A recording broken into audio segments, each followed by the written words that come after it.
All right, look, PrizePicks is America's #1 sports picks app, and it's the easiest way to win cash while you're watching games. Here's how it works. You pick more or less on 2 or more players, and you lock it in. That's it.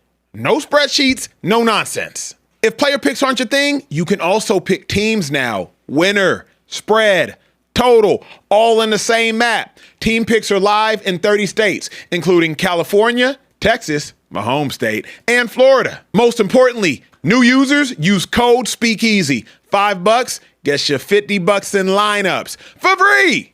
PrizePicks. It's good to be right. Ladies and gentlemen, welcome into the Speakeasy, sophisticated sports talk with the best in the game. I'm the large human being, nicknamed Carebear, standing behind the bar, Kieran Hickey Simple, and I am joined here today with two gentlemen who are some of the best in all of sports media. One of them, the creator of this show, the former 2014 Pro Football Focus All-Pro on special teams, and a consensus. I don't know if it was consensus. They don't do that for third-team All-Americans, but he made a third-team All-American team in college. Emmanuel Acho in the building. Beautiful people. It was not consensus. To be consensus, you have to make 3 of the 5 teams. To be unanimous, you got to make all 5 of the teams. Yeah. But your boy did make All-American third team. Hey, y'all could be doing anything. You're hanging out with us. We do not take it for granted. So much to talk about today. Literally a crazy show. The Lakers, they just took a gigantic L. We will talk about that. Steffon Diggs officially not guilty. That court case was absolutely wild. And Austin Rivers shot back at Draymond Green. An absolutely chaotic day in the Speakeasy. Glad y'all are here. Y'all could be doing anything with your time. You're hanging out with us. Consider us your online family, your escape from all the wildness in the world to come laugh and kick it for a little bit. If you haven't hit the subscribe button yet, please do it right now. We live off of the follows, the subscribes. And after you hit the subscribe button, hit the bell button to be notified anytime we do go live. We appreciate you. We make this show for y'all. So if you want us to talk back to you, drop a super chat and we will keep it rolling. Care Bear, turn me up. Also joining us here in the Speakeasy is one of the shiftiest gentlemen in NFL history. Not only shifty on the football field, but shifty in arguments on sports talk shows as well. Wow. I'm talking about the Philadelphia Eagles all-time leading rusher. I'm talking about one of the funniest individuals to ever step in front of a mic. LaShawn Shady McCoy in the building. How we doing? Whoa. That's what y'all saying? Shifty on the field and off the field? Shifty, okay. I mean, that's a new one. Yeah, I like that. Yeah, no. We're going to have some more Jaden McDaniels conversations. Dude's not guilty. Yeah, crazy day. You got, what else going on? Crazy day. Isaiah, Austin Rivers. I don't even get that. He talking my high school. What else we got on? What else we got going? We got Lakers game. James Harden, 7 turnovers, only 6 field goals made. Getting a win, you know. Crazy day. CJ Stroud been in the gym. We got a lot. Look, also joining us here in the Speakeasy, the man in charge of the one chat, and only. the one in charge of the socials, a father, soon to be father ×2, social Trey in the building. How we doing today, Trey? Feeling good, feeling great. Listen, y'all know the vibes. Time or time out. Put your nose in the corner. I'm not afraid to do it. Let's lock in. Let's have a great show. Carebear, I know you don't fit in corners, but let's get the show started. What are we talking about, dude? What are we talking about? Time or time out? In the You've chat. never been in timeout? I've been in timeout before. I don't know. What's Gen Z timeout? Like when I was growing up. No, I got actually put into like when I was a kid, it was like go stand in that corner, or you had to do like wall sits. Wall sit. Wall sits was. That's why you so bottom heavy. Nah, he ain't getting no whoopings. Yeah, I definitely got whoopings. No, you what? didn't. You talking about wall sits and all that? Bro, I got whoopings. Wall sit is a whooping substitute. Y'all disrespecting my mom. My mom whooped my ass. I for sure got whoopings. We not saying that. I'm just wall sits and getting sit in the corner. I got belts, wooden spoons, sticks from the backyard. So you grew up with Joanna Jackson, is what you saying? No, not Joanna. You think Joe's about to sit in the corner? No, I needed them. Go in the corner and look at the wall. I got explained to every single time. It was. Now, was your parent the type? Let me in the chat. Well, ain't nobody calling CPS. Was y'all's folks the type to beat you and tell you like why they teaching you this lesson? During the whooping, during the whooping. Yeah, I didn't get a lot of whoopings when I was a kid. It was always communicated. It was I told your ass to behave at school. Yeah. And my dad was 6 foot, 215. Yeah. Bench 315. Yeah, what happened to you, bro? You like what, 5'8"? 5'9"? Well, he procreated with a What happened to you is crazy. 5'5". small white lady, and so here I am. That's crazy. My dad not taller than me no more. I'll be honest with you. I can't imagine being a grown man. I ain't outgrow my father. Come on now. Anyway, look, we have a lot to get to today on the show. We have to start off with the Lakers and Thunder game. Crazy The start. Lakers kept it close early around the end of the third quarter, though. The Thunder ended up spreading that gap and held it all the way to the end. These guys were getting active all night long. OKC, one of the better playoff environment. Shai Gilgeous-Alexander getting busy. LeBron James ended up being the game's leading scorer with 27 points. Only 18 points from Shai. Calm, cool, easy night. Austin Reeves, though, however, had 8 points, was 3 of 16 from the field, 0 for 5 from the three-point line in 36 minutes of play. Acho, I know you've been outspoken on Austin Reeves as a playoff performer. Who do you think is to blame for the Lakers' loss tonight? Austin Reeves should be ashamed of himself for the performance he put out on the court today. I was not surprised. The man to my right taught me about Austin Reeves about 2 years ago. He said, Acho, watch Austin Reeves in the playoffs, not the regular season. So I started paying a keen eye to Austin Reeves. In the playoffs, Austin Reeves goes ghost, particularly against quality on-ball defenders that are not afraid of contact, that are not afraid to get up in Austin Reeves' face. He doesn't have the first step to get by you, and they can close the gap, so they're not giving him wide-open three-point shots. And in the playoffs, the refs aren't calling those ticky-tack fouls.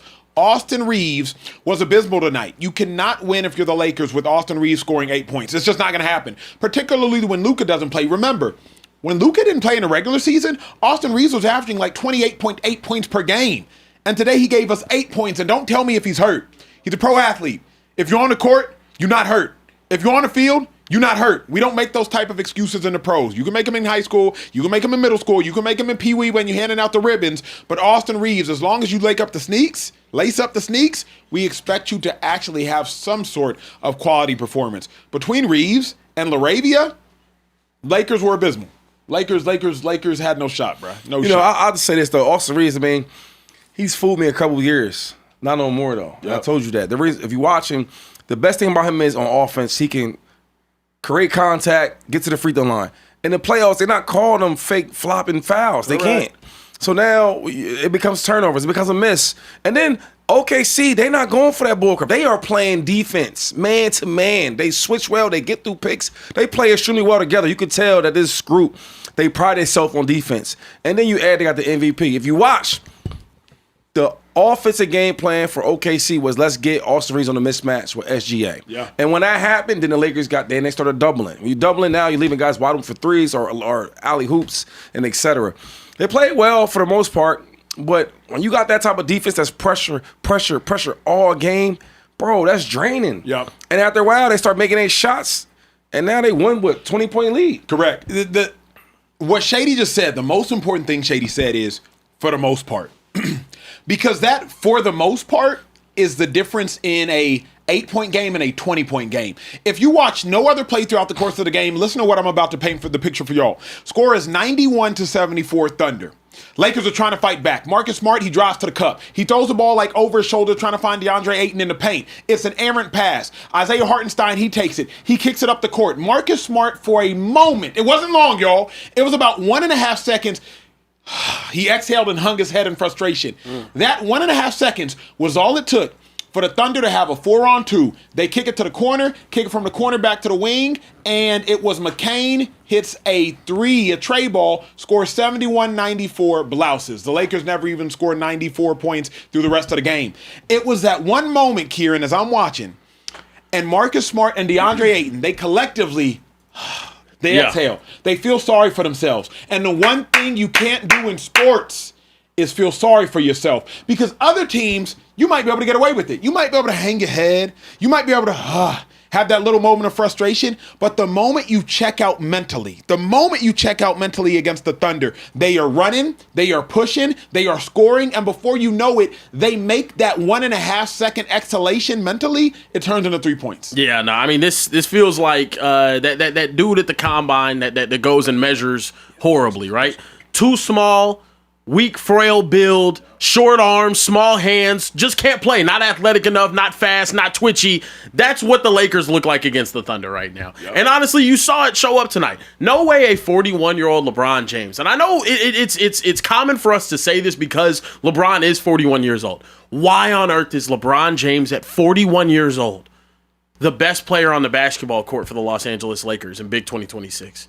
Is it because Luka's out? Sure, I can hear that argument. But going 3 of 16 from the field from Austin Reeves, and then also Marcus Smart going 4 of 15, not showing up as consistently as he had the past series. It's going to be really hard to win games given these types of performances from the other players. What's crazy? I told this to Trey before it started. I said the Lakers' only positional advantage, oddly enough, outside of LeBron James, if you want to say LeBron James, is DeAndre Ayton.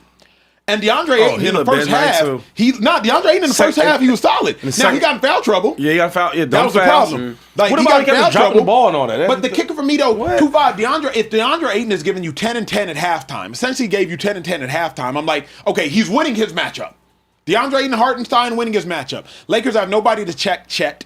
Say that 5 times fast. Ain't have nobody to check Chet, so that was problematic. But like, respectfully, you also can't waste a double-double game from Ayton. You're probably only going to get 2 to 3 of them. You were also hoping Jared Vanderbilt could help out with some of the bigs, and he ended up getting hurting his hand in the first half, out for the whole second. Well, I mean, like, if we go to these stats, I didn't feel like he impacted the game, though.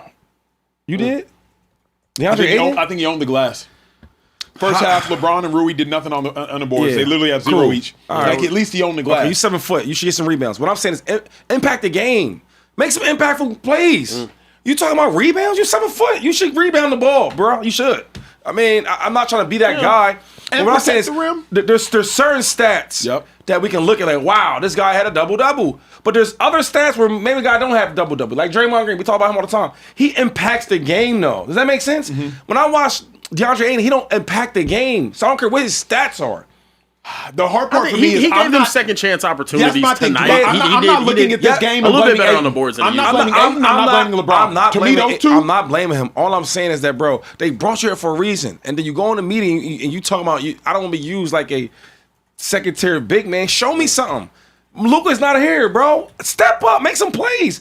You talking about in the first half? It's 4 quarters in basketball. And the most important quarters is at the end. True, but if you're being realistic about this Lakers team, Ayton gave you what he's capable of giving you. Is he? He's not giving you 20 and 15. He's just not against this team. Okay, so let's leave the stats out of it though. Can he impact the game though, dog? I think if you want a bigger impact, the 18 points the Lakers have to make up, it has to come from Austin Reeves. It's not going to come from DeAndre Ayton. It's got to come from Austin Reeves, and maybe it can come from Rui or another guy, Marcus Smart, Luke Kennard. You know, Laravia is so irrelevant. I can't even. Rui's been the only secondary out of those secondary options that's been consistent. That's right. He makes giving you a consistent. He makes an impact. Exactly. Marcus Smart. He makes an impact. I mean, that's today. He wasn't. Not tonight. Yeah, but yeah, no, you're right. Defensively, yeah. But overall, like he, if you watch all the playoff games with the whole series with the Houston Rockets, he was impactful the whole time. Yeah, that's all I'm saying. I'm not saying you got to play great LeBron James basketball. No, it's not gonna happen. But impact the game somehow. Be like, damn, this dude gave us something. And we needed it, and we got it. Can I be honest, though? This begins and ends with Austin Reeves. It does. We made LeBron James at 41 years old be third fiddle to you on this team. We told him to take a back seat because you needed to step up and be the second scoring option for the team. And in a playoff game, you put up 8 points. You put up 8 points in a playoff game. You turned the ball over 4 times. You missed 13 shots in a playoff game on 16 attempts. It's not okay. It's not okay. And to me, you're not going to be able to get away with playing like this and staying on a team as a second option that we can trust for a long time if you continue putting up stinkers like this in the playoffs. What do you think, Trey? So I think there's a few negatives for me for the Lakers. Number one, Marcus Smart is being asked to do a lot more defensively this series, which he wasn't asked to do in the Rockets series because they don't have anybody at his position that he had to really check and lock in with. So naturally, his offense is going to suffer more. It comes with it. When he does more on the defensive end, he had 4 steals tonight. He also looked pretty good on the defensive end. He's going to suffer offensively, which is where Austin Reeves is supposed to step up as a playmaker. But Austin Reeves doesn't really look comfortable handling the ball.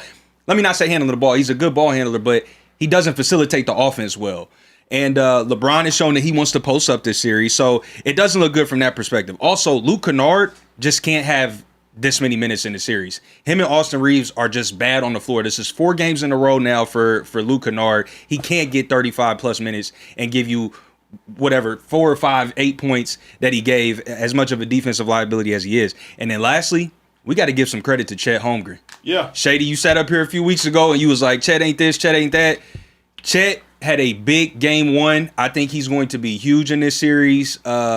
He had 24 and 12 tonight, and I think he's going to be somewhere around that for the rest of the series because he's just going to have his way against Aiden. He's a good player. He's a good player. Yeah. I mean, if we're being realistic, we keep talking Lakers. Cool. Yeah. The fact of the matter is, the Thunder are like that. Like, the fact of the matter is, like, Austin Reeves played terrible, but Austin Reeves does this in the playoffs. Go look at him last year versus Minnesota Timberwolves. Like, he just gets checked when he has to play superior athletes, and as the deeper you get in the playoffs, the more superior athletes you get. It's just what it comes down to. Yeah. The Lakers are playing with Jake LaRavia, Luke Kennard, Jared Vanderbilt. These are guys that should not be getting significant playoff minutes, and they're getting significant playoff minutes versus a team in the OKC Thunder that are just deep. They're talented. They can shoot. They're athletic. They play both sides of the court. They're way too deep. They're way too deep. Pause. Yeah, it was Paul. Yeah, Wow. Is that that Paul? was kind of How deep are they? And you like try to quote Drake and like do the whole light skin thing. Like, bro, stop. What light skin thing did I do? All right, bro. I said they were, But see, that's y'all, in too deep. You don't even know the song. y'all don't like I'm not a that. stan like Yeah, that was real crazy. I got a drink for that? That was way wild. too And you said deep. it I said they're way too deep. You said it twice. Oh, we're talking Yeah, about Cinco the- de Mayo. There's no Yeah, calories in there. You're yeah. fine. No, Take I a shot, bro. Hey, but wait. Okay, so, I'm done. calories That's in too this. many. No, It's too many too there's no early. I'm calories in sorry. this stuff. So too. this is my point I be trying to make though. This is why I think SGA is such a great player. Yeah. Because this is me speaking. I mean, this Thunder's team, like, you want to act like they the 96 Bulls. They're Come not. on, Shady. Talk to They're him. not, bro. Talk to him. The truth is, they play great defense. They give you that. They defense Yep. turns into offense. But offensively, like, SGA makes that thing go. Because, like, let's look at the team for real, though. I do think Mitchell is nice. I don't know how nice Mitchell would be if SGA wasn't around him. Right? Dork. Right? Dort, yeah. Dork. I mean, I said Dorks. I said Yeah, Dork. Dort, yeah. Lou Dort. Anyway, Lou Dort. Lou Dort, great defensive player. Cool. He has a crazy little jumper and all the way in the air. But, like, on the other team, I don't know if he's going to, I don't know if FJ's not there. What you look like. Yeah. The other day, you was arguing me about Isaiah Joe. I thought it was crazy. You was acting like he was the next sixth man of the year. And my thing is, on another team, I don't know if he's that.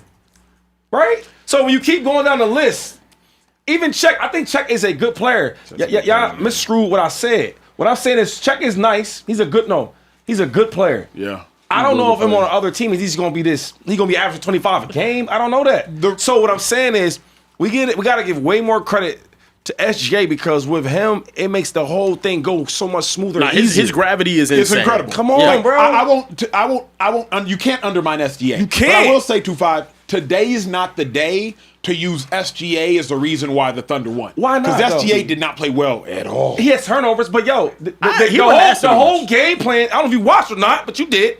They doubled him so he got the ball across that court. To me, though. So hold up. When you do that, right? Now the defense has to do all this rotation because they're double teaming you. Yes, but- and so you throw the ball around, you got open they can shoot. Chet was going to get busy regardless. can't Because say- I at the end of the can't day, say that. Chet's 7'2". He turned around. Austin Reeves was on him. He's shooting over Austin Reeves the entirety of the game. Yeah. Rui 6'8". He's shooting over Rui. Ayton's matched up on Hardenstein. So at the end of the day, Chet gives you a positional and size advantage just out They're the playing womb. with two centers on the floor. Literally. Yeah. You know what I mean? Like the Cavs could match up from a size perspective. Mobley and Jared Allen match They up can with match them. up. Great. Like But outside the of Knicks them, have the ability to match up. The if Knicks they play can. Robinson and Cat. But he's But not- at the end of the day, I don't want both of them on the floor at the same time. If Rui's playing power forward, it's a mismatch. But you're acting like he's just throwing down the post. Go and do your thing, Chuck.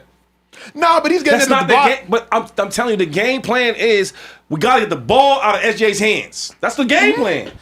Yeah, nobody disagrees with that. So what I'm saying is when that's happening, now all these guys are getting open shots. They missed a lot of shots tonight, low key, on the low. They Now, did. what- This wasn't a good offensive game for At them. all. Now what happens when they shooting the rock like they shoot the they rock? win by 35. So what I'm saying is, yo, it starts with SGA. Yeah, I won't disagree with that. Can I say this though too about AJ Mitchell? AJ Mitchell, second-year NBA player now, has taken a step offensively all season. All season he's been doing this, and now you're starting to see that he can give you that consistently in the playoffs. This is how they play right now without J-Dub. J-Dub is not on the floor, and they should have blown the Lakers out tonight. To be honest, they really should. I mean, they still won by 18. And we're saying that it wasn't that good of a game for them. This series is over. I think we need to start talking about the Thunder going 16-0 in the playoffs. Woo! That's how good they're so much better than the Lakers are right now. And with Luka not coming back anytime soon, no update on his health status and whatnot, it's over. It's over. I don't see any team beating the Thunder, especially with guys like AJ Mitchell taking an offensive step, Chet playing consistently and taking another step in the playoffs. We're forgetting this is their third year with real expectations going into the playoffs. They took their lumps year one. The next year, as one of the youngest teams in the NBA, they won a championship. It's done. This year, I think it's funny that we talk about this and we're talking about, the Lakers the Lakers are screwed. They were screwed when they got past the first round, and we knew it whenever we looked at the bracket. Yeah. So I'm not going to sit here and flame them that much. Austin Reeves, you need to play better if you want to continue being a number 2 at the NBA level, at this high of an NBA level. And that's all I have to really say about the Lakers and for the Thunder. It is bro, because I can't punish if a cat races a cheetah, cheetah gonna win. I can sit here and cuss out the cat.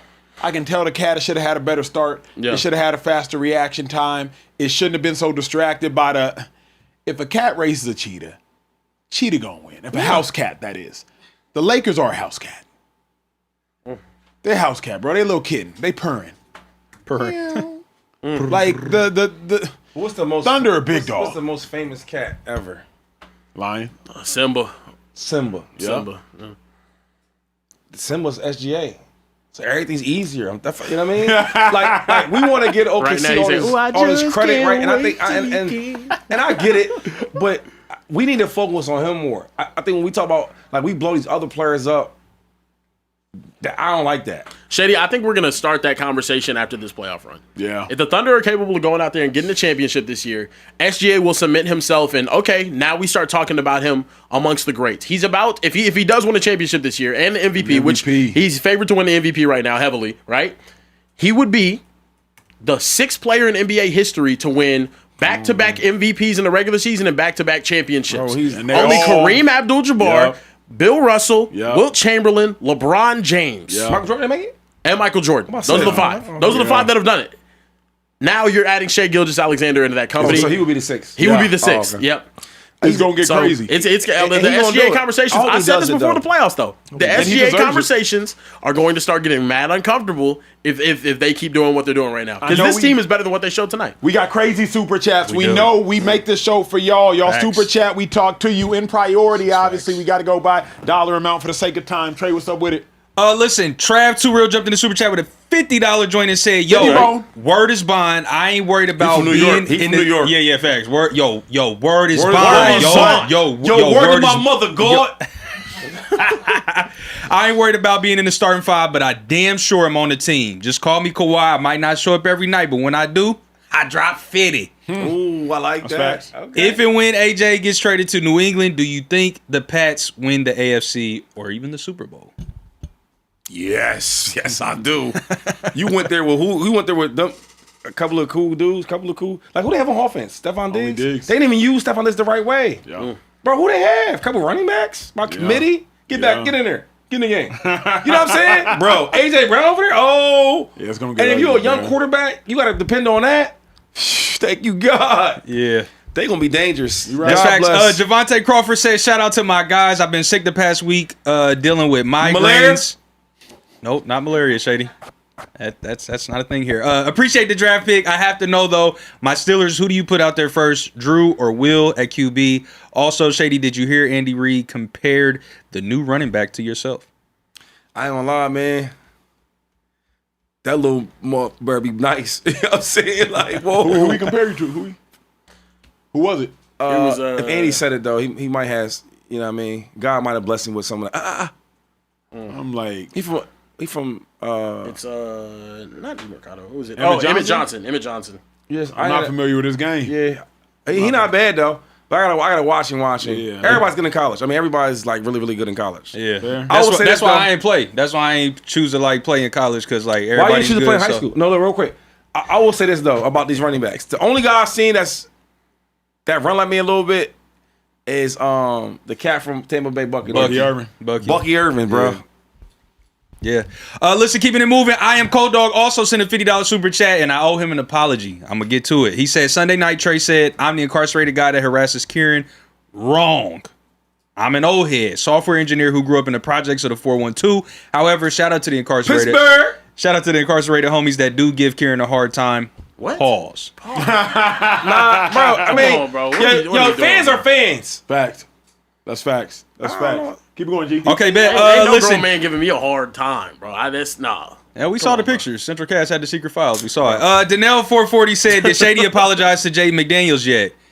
If y'all been watching this show long enough, y'all know. Shady gave as much of an apology as you're going to get from Shady. What apology, though? That's you it. going to 6'4" little guy? You scoring on? Social Sneeze said, what's up, y'all? Have a margarita on me in celebration of Mexico giving Napoleon belt to ass when they had no business doing so. Keep your head up. Yeah, a little historical lesson. Okay, gotcha. I see where you were going. It took me a second. But yeah, shout out to Cinco de Mayo. Let Drake Cook said, popping up to show some love to my favoriteest folks. What's good, Big Shady, Acho, Social Treasy, and Shake Weight Bear? Lakers look better than I thought, or am I tripping? Reeves get 18 to 20. What we talking about? It might be a game. Lakers did look better than we thought. For the first, except for Austin Reeves. Yeah. You know what I mean? Like, LeBron looked better than I thought. Aiden looked better than I thought. Shea looked worse than you thought. Yeah, and they played Shea better than I thought. They did. Yeah. You feel me? They did look better. I got a couple more. We got to keep the show moving, y'all. So listen, King Drewski is in the building. Said, hello, Care Bear. My black hole comment may have caused some dismay. I will not be apologizing for it. It was revenge for your reaction to me being drafted, but I'll admit I did cross a line, and I'll be better next time. I appreciate it. And he bro. sent you but the also, What type of you on a losing team. It's okay. He sent you the. I'm not saying anything bad about you, King Juice. He in there every night, but it's more so just my team was better than their team. Shady said it. He sent you the heart and the kissy face. Can you respond? Kissy faces is crazy. You added the kissy face part. No, he did. Look at the tweet. That's crazy. 214 Mr. DFW said, What up, Mr. DFW? First off, what up to my boy Shady 25 Sports McCoy. I didn't super chat yesterday, but your presence was missed last week. Austin Reeves out there giving here damn minutes. OKC will be smoking on the Laker pack soon. Yes, we and will. the last one I got is from Naru 777777F7. Lakers about to get swept. Give me that crown. OKC in 4.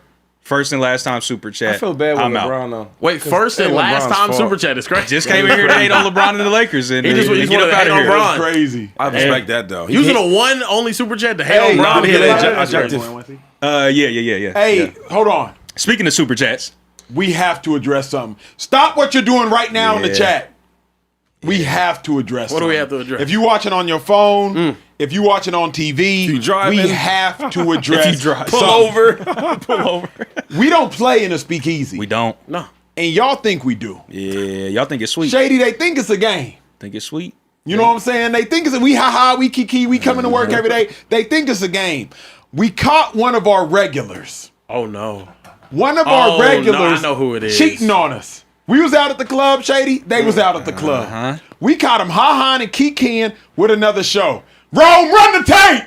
This is embarrassing. 2024. Who do you guys have in this series and why? When you think of that comments from Josh Harden and just Embiid's thoughts in general? What's she This is talking what about? I would say. A little preview. This one, can I, you guys want to go first? Listen closely. This is what I would say. Listen closely. Mo from NYC is saying it as well. No. Taking over your arena. Really?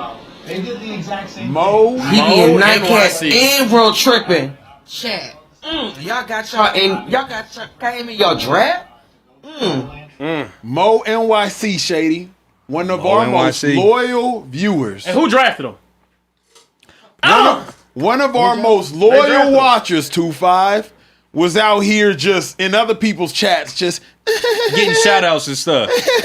hey, time out for Mo NYC. Say less. Put him in timeout. Yeah. Say less. Put him in a box. Say We don't less, play. Mo. Put him in the dirt. Unless I'm in the gray area, fellas. That was a video, Wait, though. wait, It wait, wasn't a still shot. Wait, hold up. So what I'm saying is, if he gets a solid, what's it called? Super chat. Super chat. We can forgive. He's never super chatted. He's never. He's never never. gonna do it. But you can today. He can atone. He can. By Bro, way of. I'm all about giving people second chances. Okay. He send that money the right way. We settle out of court. Okay. Yep. Settle out of court. Yep. And we here for That's you. fair. Yeah. So how Yeah. much you?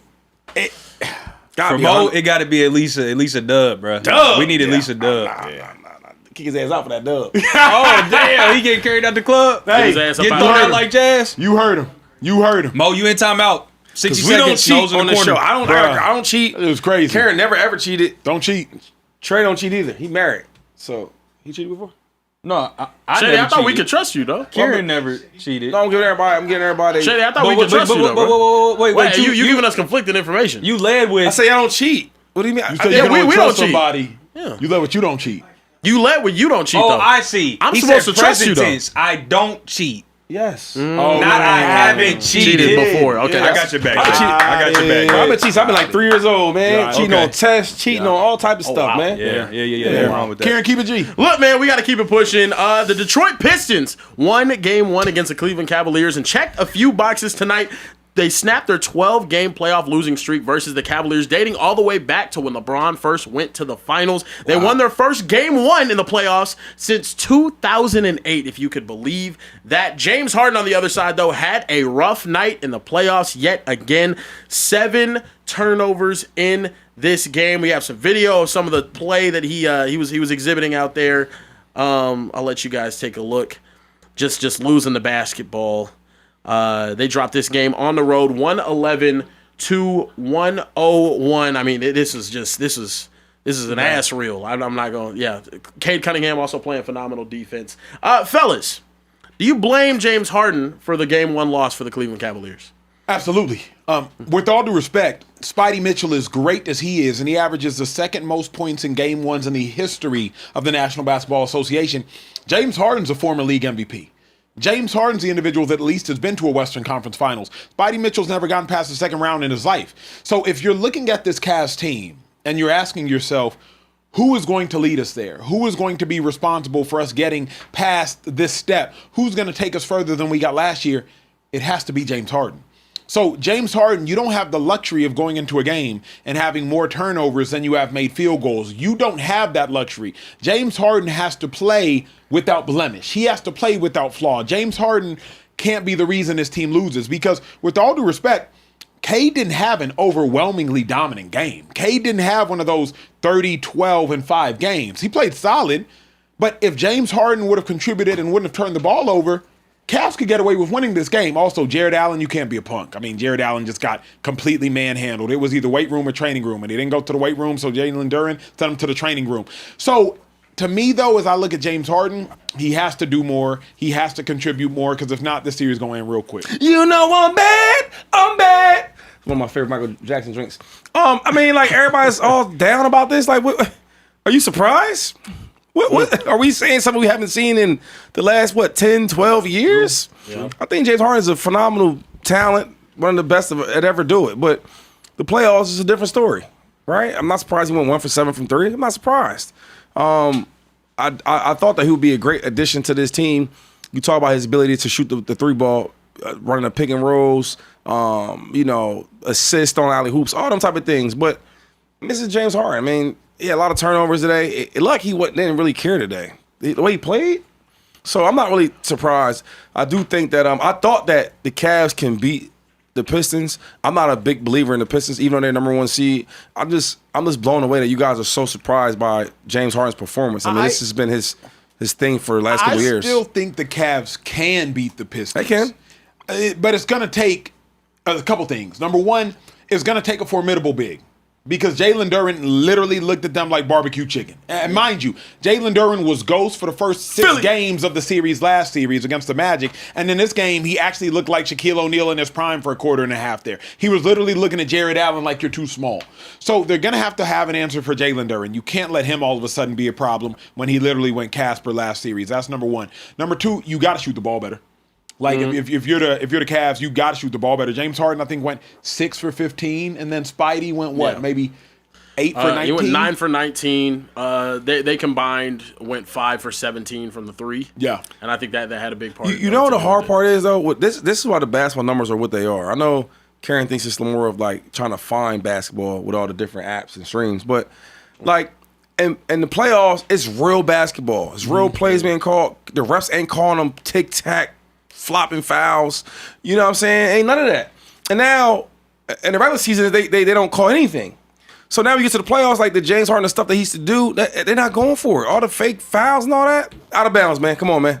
It ain't the foul. So I just think that I think it's hard for a player to play a whole 82 games a certain way and we get to the playoffs, and now I got to change. Right? Like, so I'm not blaming the player, but it's like as a unit, as the NBA in general. Like, they got to do a better job of making it realistic. Yeah. Because think about it, the playoff basketball is so intense. Everybody's watching it. Can't wait to see it. Good basketball. Playing smart. Not them crazy fouls and all that. And then you get to the regular season, it's like. Yeah. And what Shady's Because saying. real quick, some of them fouls with James, like, that was, he's trying to create it, and normally they would call it. Yeah. So now he might finish the game with 10 free throws. Yeah. Yeah. It favors, what Shady's saying favors certain teams. It favors a team like the Detroit Pistons that doesn't flop, that doesn't beg for calls. Right. Like, There you go. Cade Cunningham's not doing that. Jalen Duren's not doing that. Duncan Robinson's not doing Thompson ain't doing that. that. Thompson's not doing that.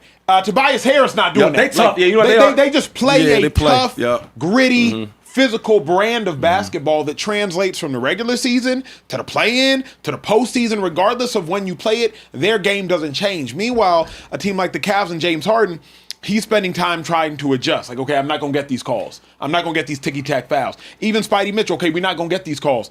Pistons not worried about it. Pistons not worried about it. But you can tell, it's funny, the players that do that. Like, I look at, now Luka's is different. He's going to score. But he tries that. He don't get these calls. He's on the other side of the court complaining. I look at dudes like Austin Reeves. Austin Reeves lives at that free throw line. Yeah. He creates some contact. Now he's not getting them calls. Offense, he's not doing what he normally does. Yep. James Harden's another one. So, like, you can see the pattern of players that's always looking for them extra calls. Now they ain't doing that. They playing real basketball. I will say this, though. I just think talent-wise, for me, I think the Cavs are a more complete team. Absolutely. The Pistons don't scare me. They remind me of a team that got one of the best players in the league, one of the MVP type players, in Cade Cunningham, and then and they play tough together. They play great defense, right? Here and there, Tobias Harris might have a good game and all that, but Duncan offensively, Robinson's hitting threes, then you're having a good game. But they like a defensive team. Yeah. Yeah. You know what I'm saying? I believe the Pistons are still a year or two away. And it's either can see Jalen that. Duren taking the next step or it's an acquisition of another offensive piece. Now, Yeah. I believe Jalen Duren has the ability to take the next step. And he has the size, he has the strength, he has the mentality. So he can take that next step. Or you need another offensive piece. Because to me, One more. Tobias Harris can't be depended on to go for 24. That's every the guy. game. That's the guy that you're you asking a lot. Yeah. You're You know what I asking mean? a lot. Good from player. him. But, Really good but player. 15, 17, I think 15. The kicker, though, is 15 doesn't get it done without Duncan Robinson's 15. And Duncan ain't giving you 15 every time. Right. The reason they won that last series, remember, Tobias, them last two games went crazy. Yeah, he did. Tobias, them last two games went But- crazy. No, but- Tobias has been consistent all the playoffs. But it's a defense game. Like, for example, if I'm on the east side, right, Yep. of the conference, I want to see them first. I don't want to see the Sixers. Yeah. I don't want to see the Knicks. And the truth is, I don't know if I want to see the Cavs. Mm-hmm. I want to see the Pistons. How y'all feel about that? I don't I think think you're wrong. in the East, if I'm in that Knicks 76er series, honestly I'm feeling confident up against either of these teams. But I don't want to see the Cavs any more than I want to see the Pistons. I think it's tough though. You have a young team that's gritty. They're really solid defensively, and I like the way their starting five is constructed though. When you have Cade, you have a guy that can do it all. He's an amazing two-way player, future superstar. I think top 5 player in the league. Right? You have Asar Thompson, one of the best, if not the He's best, amazing. defensive wings He's in the amazing entire league. You have defensively, Duncan bro. He's Robinson. amazing. You have a sniper. You have Jalen Duren. You have a interior force in the They're a paint, and then you have well-constructed Tobias. team. They're a well-constructed They're five. well-constructed. I But don't the see what kicker y'all is see. It's though, the depth. They, It's the I don't depth. see what y'all see. and like everybody could get better. Them guys can't even start. Hold on. Slow down real quick. 'Cause Okay. we just saying stuff. Nah, they Y'all can start and y'all keep saying, oh yeah, let's go. Thompson can start on any Hold on, team. let's go. He's that good on defense, bro. He's amazing. Well, hold up, man. Hold He's up. amazing. Can we go to the starting five real quick? Yeah, let's I go. want through you. it. I want you to. All right, so Asar Thompson. No, I want you to see it. I want everybody in the room to see it. Go Take down. it forward. Oh, All right, I'll pull it up. I just want us to see it. They want to see it. Okay, baby. Okay, Okay, it's up okay. here. So you telling me this five can start anywhere in the NBA? Duncan can't start anywhere. Okay.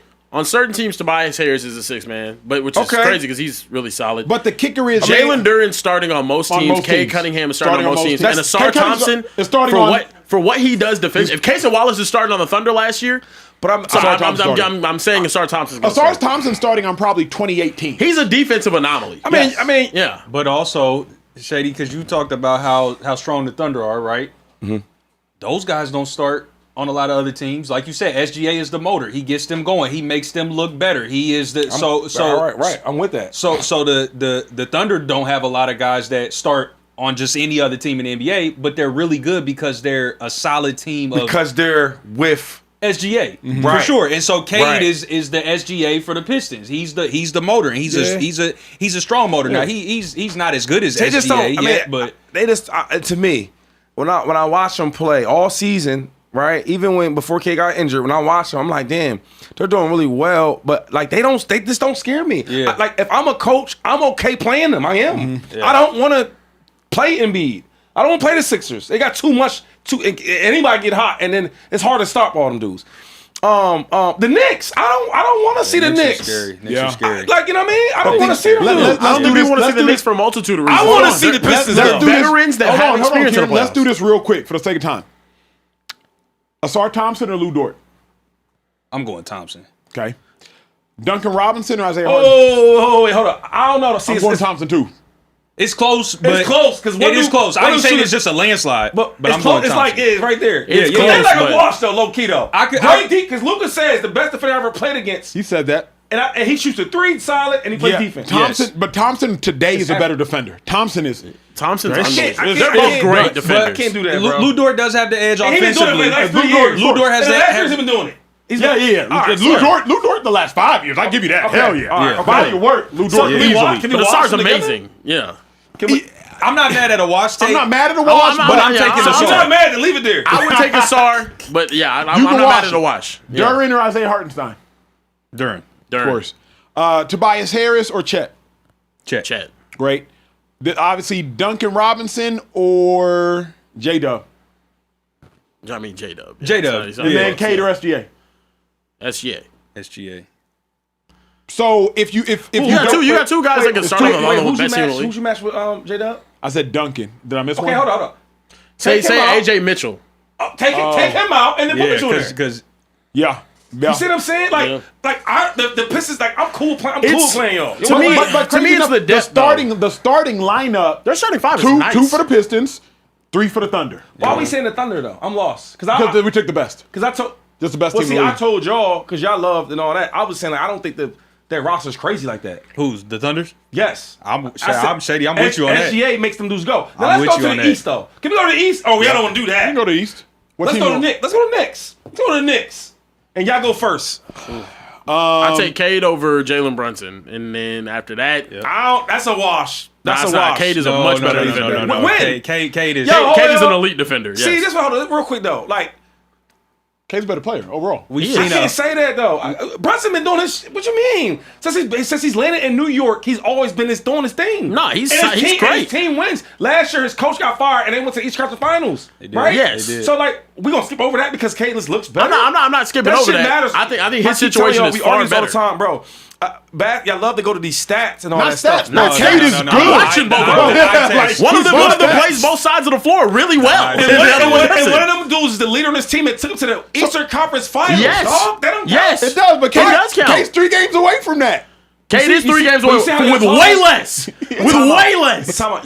He's not there yet. He's not. there yet. He's not. He's Okay, not. so how does one guy get there? I would say he's there though. He's a first team All NBA player this year. Jalen Brunson has never played been on that level. Yeah, he's never been that. So he's never been that. He just makes him second team last year, right? JB? Yeah. Yeah. He was second team last year. But I'm saying, is he first team? That's different. I mean, I'm sorry. he's had like 2 Also, back-to-back bro, seconds. Cade can make an all defensive team this year. Like Cade is a Bro, solid I- I- defender. I- Cade was in the MVP conversation. I'm not even Cade was in saying- it, bro. I mean, Jalen Well, Brunson was before too. Yeah, I don't know. All I'm saying, I'm not even trying to compare. I'm just saying they're a wash. One dude for his team is they leader. I don't know if they're fair. right. That's not fair. So If hold up. you I think can't say Jalen Brunson Cade. leads this Pistons team to a 60 wins and a I'm 1 not- seed in the East? I don't do what ifs, dude. I don't do what Okay, ifs. Cade did it, though. Hold on. Cade Hold did on. it. Jalen Brunson or Cade Cunningham, who has a better team around him right now? Bro, I'm going Who on has a better team my around him? man, I'm going on what's been done. I'm going off of what's been done. All right, so- this season, Cade Cunningham with a worse team around So him than does what Jalen Brunson has led them to a 1 seed. So when we're going off of resume, right? Do we only Yes. do this 1 year? Because you play ball, so what do we do? I'm not doing it just 1 Body year. work. Body work. Body work. So Sure. it's like this. I hate when we do this. Like, so one guy has a great year, and the other guy for the last 3-4 years been doing his thing. Cade has been cold though. What I'm- You just haven't been watching them. So- they haven't been. So They're not a Cade's good last team. 3 years been better than Brunson's. I would say his first 3 years in the league, Or first 4 or 5 years in the league are better than what Jalen Brunson has put out. He's a young bull. He's younger. Time out. What I'm saying is right now, in these last 3 years. But are we talking about the last 3 years or are we talking about right now? We're talking about right now, Shady. Well, Shady looks at body of work. Well, the only difference, though, Shady, is 82 games, a lot of games. But I'm saying, anybody can have a killer year in this. You know what I'm saying? Like, K's nice. He's going to be a great player. Sure. I'm just saying, but how do we dock a dude that's been Not consistent? I just think Brunson has never played the level of defense ever in his life. Oh, I'm not. in Madden than Okay, that's Cade. cool. All right, that's cool. He hasn't. That's why you have a team, right? Yep. His job ain't to be guarding everybody. It's not. True. His job is to be scoring and making my team win and going to hopefully the finals or Eastern Conference Finals. That's what he does. Facts. So we cannot dock him for that. He's doing that. Cade, he's probably gonna catch him. I think he's great. What I'm saying is that I'm not trying to see who's better or not. I'm just saying, bro, from the body of work, them guys, they should be a wash. Two top dudes. I'm okay with a wash. You can wash Yeah, it, I'm okay but the with a kicker wash. is if you Y'all wash, letting Shady off if easy. you Cade. wash It's not any a wash. advantage, I prefer Cade. yeah, if you But, wash. if they are like if I sat here and argue for Brunson and you argue for Cade, like it'll be a great argument. And one guy's been doing it. I think historically, yes. This year, You keep talking. Nah. I'm not arguing for the 1 year. I don't do a year thing. In sports and elite, like I know, but you might got to start doing 1 year things because you nah, didn't do the that's- 1 year thing with Jay McDaniels, and he's proven to you that he's that guy. But it works. And Cade's gonna do the same. It works both ways because there's guys that That falls short because they haven't done it. nobody even counts that shit. Like, I'm with you had on 1 that. year. Well, you don't argue with me anyway. Yeah, like, I'm with you on know what that. Yeah, I'm with you on that. Cool. That's cool. Let's keep going on. After that, it gets ugly. Yeah, Because After that, it gets ugly. Yeah. Cat it is gets over- real is ugly over in Duncan. the Yeah. Pistons' favor. You're Or, taking- in the OG Knicks' favor. is over Tobias. Mikal Bridges or Tobias Harris? Both of them dudes. I'm taking Yeah, all them dudes. I'm taking OG. I'm taking all of it's them. all I'm of taking, them. yeah, I'm okay. taking everyone over the rest So of them. look, we good with there? Let's go to the Sixers. Asar Thompson might. Asar Thompson It's might better who? It's better Nah, who? he's not starting over, over there. though. Bridges. No, he's No. not starting over Bridges. No. Man, come on, stop playing around. Is he Nigerian? No, okay. OG is. Let's go to Sixers. Okay. Y'all want to start there? How y'all want to do that? How y'all want to play that game? 76ers. It's guess bad. well, You Cade take is it. starting over Maxey. Bet that's the only one we gonna get. Cade is starting over Maxey, And that's a Yeah. close one. and that's That's it. that's Yeah, it. that's it. That's see what I'm literally saying? it. Embiid over Duran. Yeah, PG over Duncan.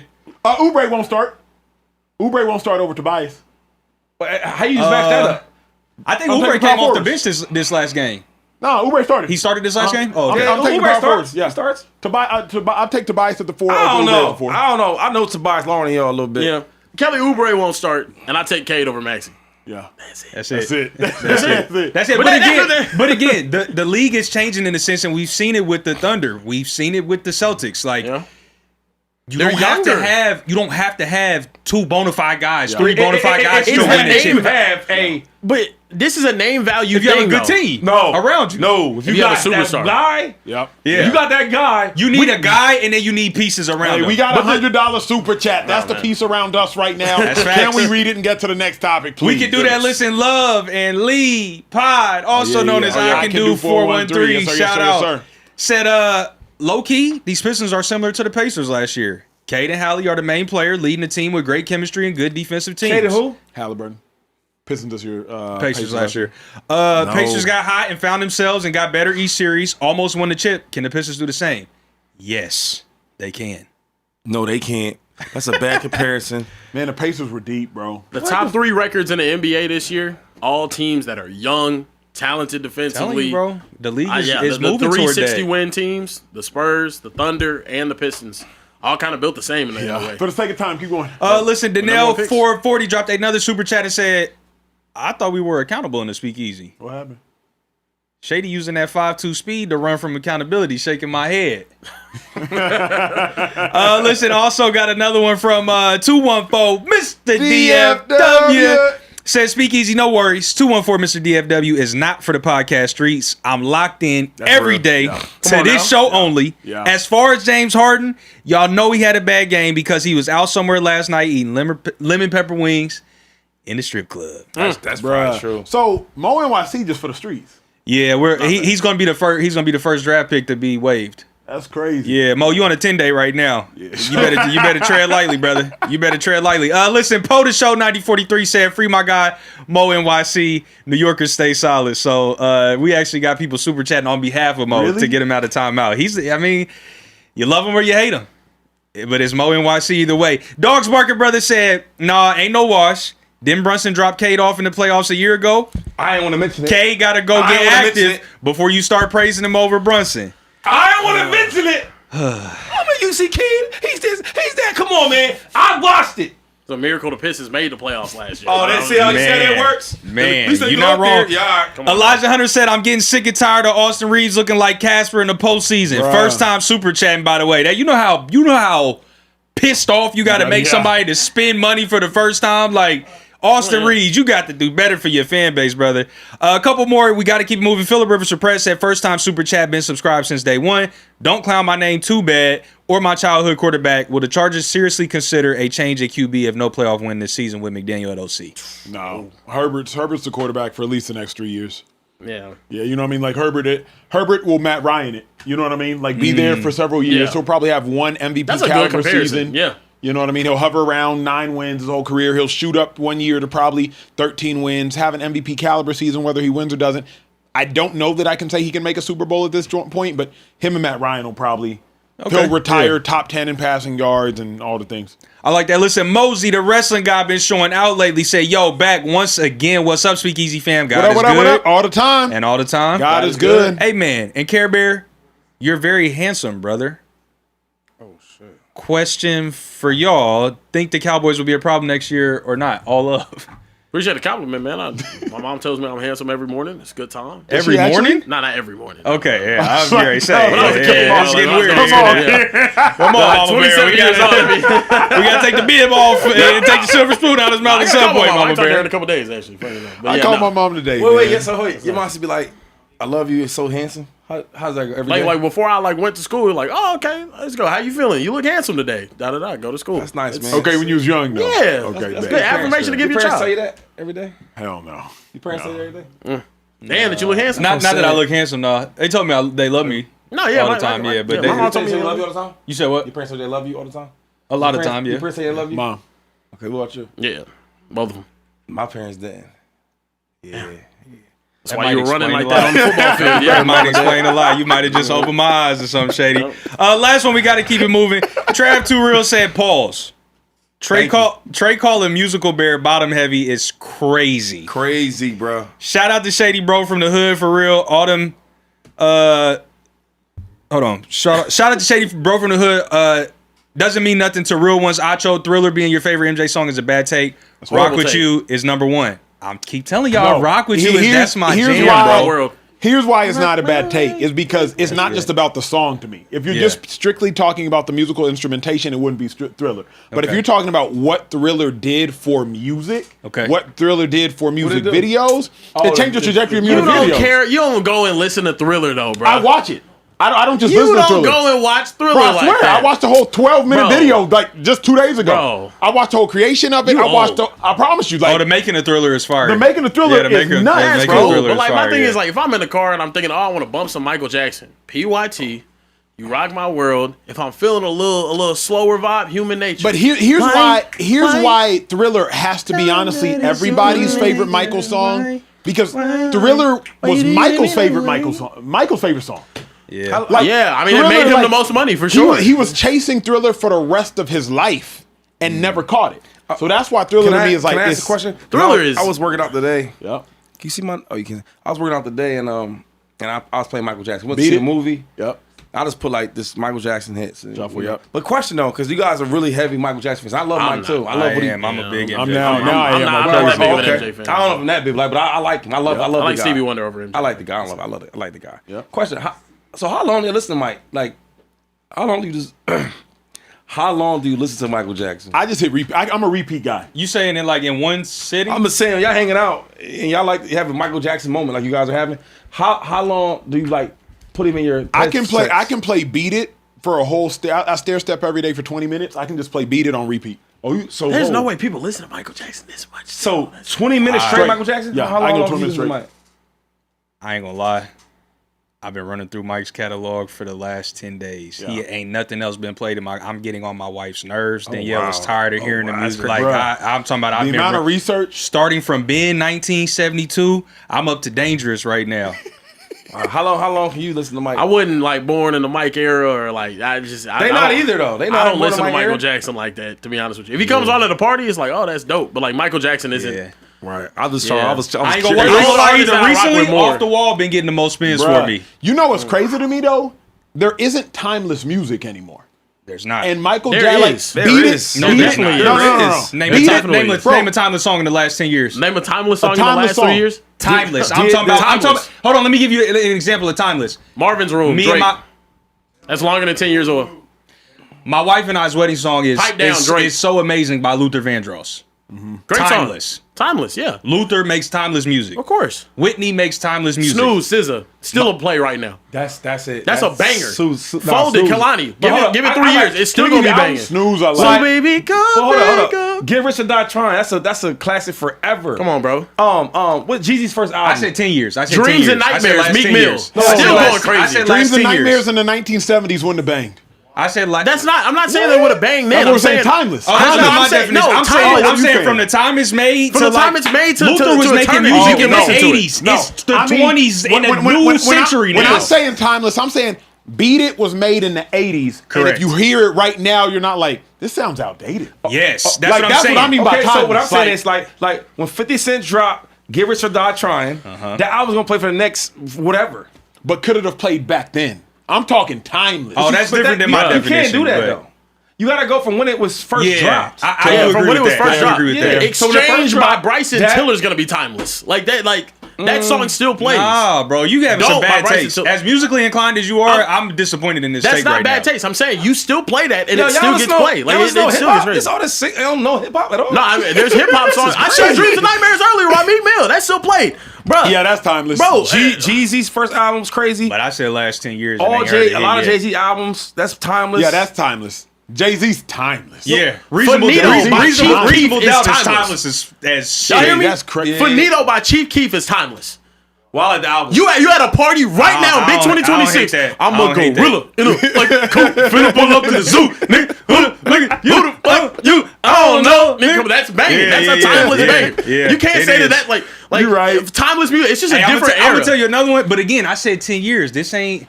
But Kodak. Nigga, I got Okay.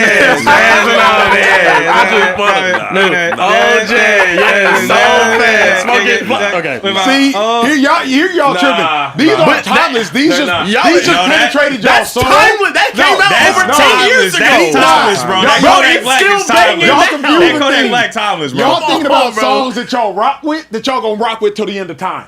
Just because Yes. y'all rock with it till the end of time don't make it timeless. Bro, I Bad and guarantee you- Bougie is timeless. Bad and bougie. Bad and Bougie is no. Nah. No. That rap, that's Huh? like kid No. rap. Bad and bougie. You said what, Taylor? No, Timeless. because It is, mumble, bro. mumble rap's not Well, okay, timeless. hold on. Mumble rap's not timeless. We can't say be this. timeless. You don't know. Hell no! Hell no! Come on, bro. In 80 years, kid, I'm like, on, man. that was a bar? Shit not rapping. That's Bitch, not. I'm a dog. They gonna No, say bro. they gonna say No. why y'all leave That's them not gonna be off Bad and timeless. Bougie. Migos bro. is not timeless. You like said that. Marvin's Room is timeless. I don't want to hear Marvin's Room shit. is timeless. That's No, it's timeless. still a heartbreak song. Now, we wasting time. This could be We another are. segment. Anyway, Oh, all right, you're look, right. I'm telling you. Anyway, look. I was ready to have that argument. I was ready to go to He war got to for play it. the Look. shit. All right, let's move forward, though. There is breaking news on a more serious note. Free agent wide receiver Steffon Diggs has been found not guilty of assault and battery and strangulation of his former chef. I'll let you guys take a listen. Suffocation, what is your verdict? Guilty or not guilty? Not guilty. On count 2, the charge of assault and battery, what is your verdict? Guilty or not guilty? Not guilty. Madam Forelady, members of the jury, hearken to your verdict as the court has recorded it. Upon your oath, you say that the defendant is not guilty of the count of strangulation or suffocation and not guilty of the count of assault and battery. So, obviously, not guilty verdict right there. His lawyer ended up coming out and speaking to the media. I'll let you guys take a listen to what he had to say. People have to stop targeting professional athletes and trying to extract money. They have a target on their back. probably a lot of And money it's to hard get a enough lawyer. doing what they do. And this has to stop. People should focus on real victims from domestic violence, and allegations like this do a tremendous disservice to those who are really afflicted and impacted by causes like this. Fellas, our reaction to Steffon Diggs being ruled not guilty on assault from his assault on his chef. Yeah, I wanted to get you guys. Diggs not guilty. Oh wow. Okay, Wow. bro. I'll kick it off with seriousness because I watched way too much of this case. One, congratulations to Steffon Diggs. Congratulations to his team on a non-guilty verdict. But on a bigger picture, it's really just a sad situation. Steffon Diggs is guilty of being stupid.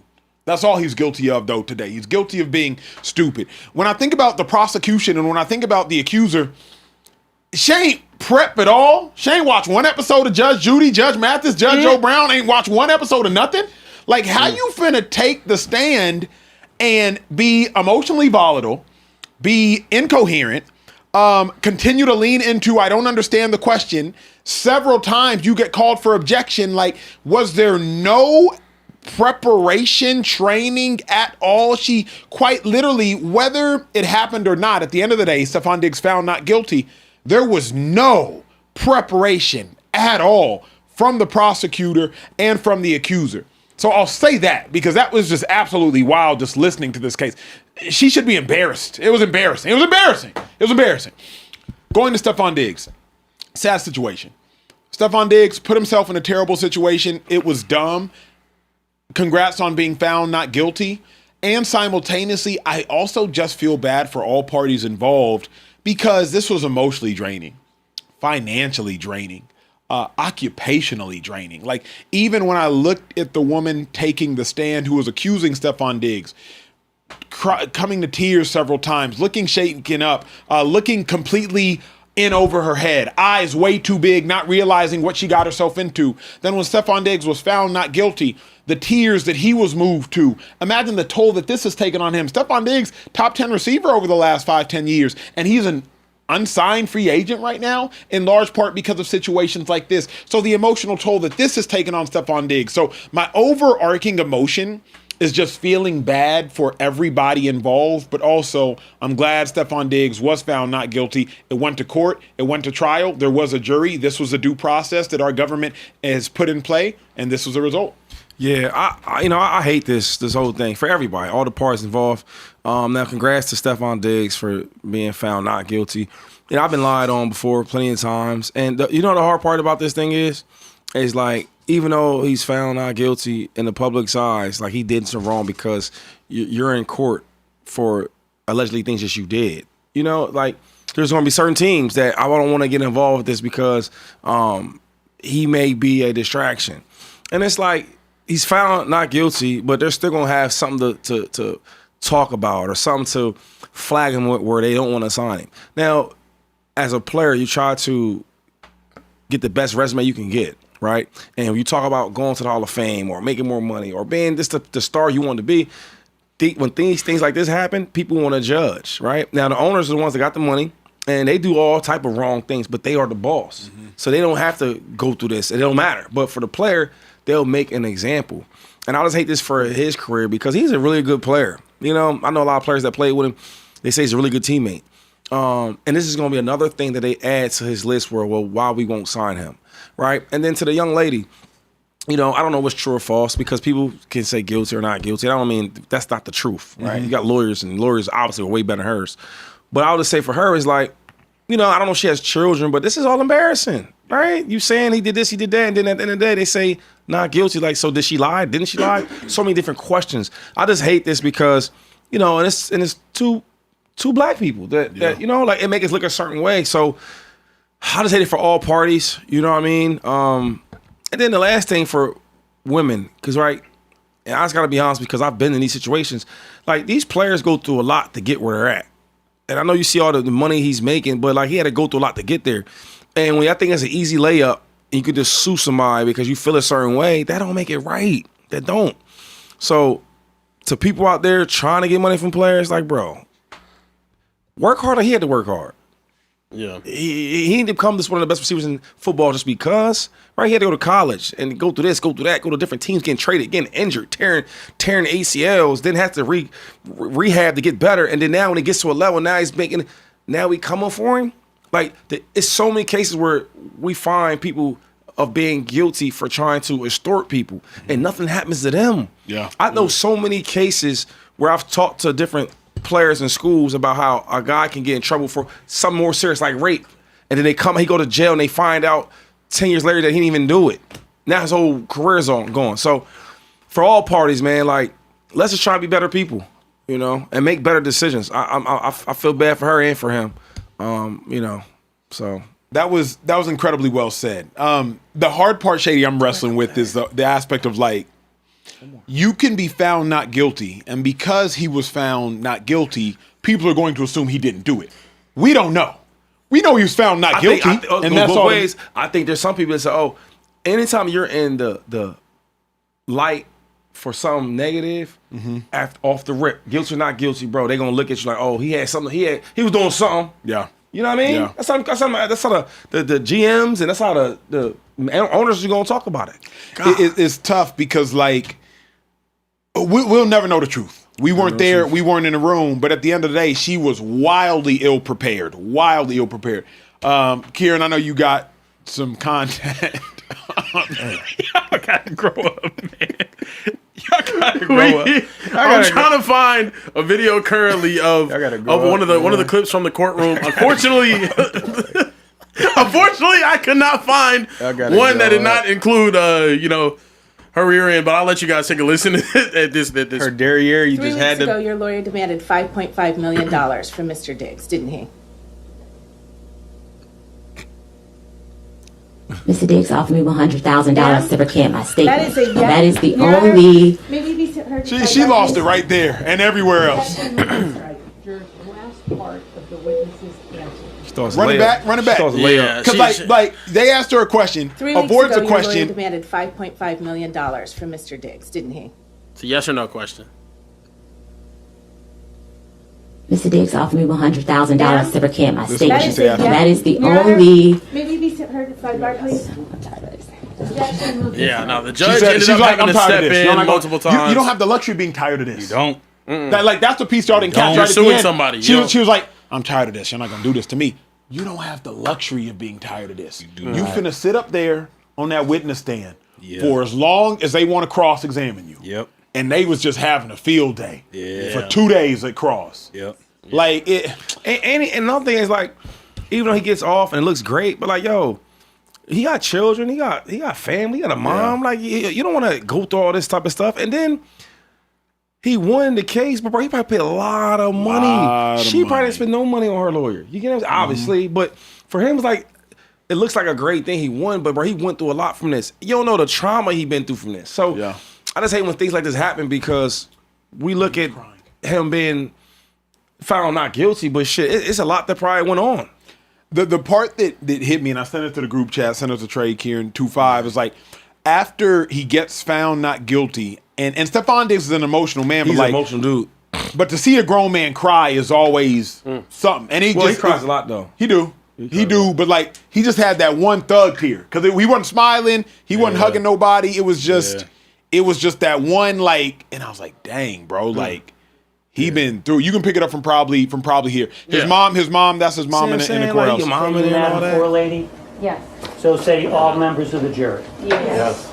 End up seeing a tear and All a right, falling off thank you. scrubber. Jurors, I told you during this trial and in my instructions that the verdict was your responsibility and your responsibility. Come on, man. Jurors, I want to thank each of you for your careful attention and your service throughout this trial. Court and the law as I instructed you. That is exactly what is required, and it is essential to the fair administration of justice. I recognize that serving as a juror in any case can be demanding, and in a case. Let it play, Glenn. That's it. It unfortunate situation. Look, I had not really. I knew he had allegations of some sort. It was a wild season and off season, even last year. Pink bag on a boat with the girls and all sorts of crazy stuff that ended up happening. The drama with his baby mama and Cardi B, and now this. I had no clue that this trial was even happening. So then, see all the clips that I did see was crazy. Also, to just see like how, I guess, like unprofessional her setup was with her lawyers. It was altogether a pretty wild situation. But you know, the other thing is, like, as Shady cooked for a while, the only other part is like the message to the athletes is just, you got to be cognizant of Don't put yourself in these situations. That to me is what I was gonna say though. Is like this I think should serve as a lesson moving forward for him not to put himself in these situations. Whether guilty or not guilty, there's a video of you online with a pink bag on a boat with some girls. There's you and your girls drama, baby mama drama on the field. I understand it's a lot, but like even specifically this situation when she was testifying, we met. We were friends. We started having sex. He hired me to come work for him. Then he hired me to come in, live with him. Come on, like, and then a little bit. Like, you're a grown woman, right? And I don't know if you got kids or not. You can just go move in with a guy to cook for him.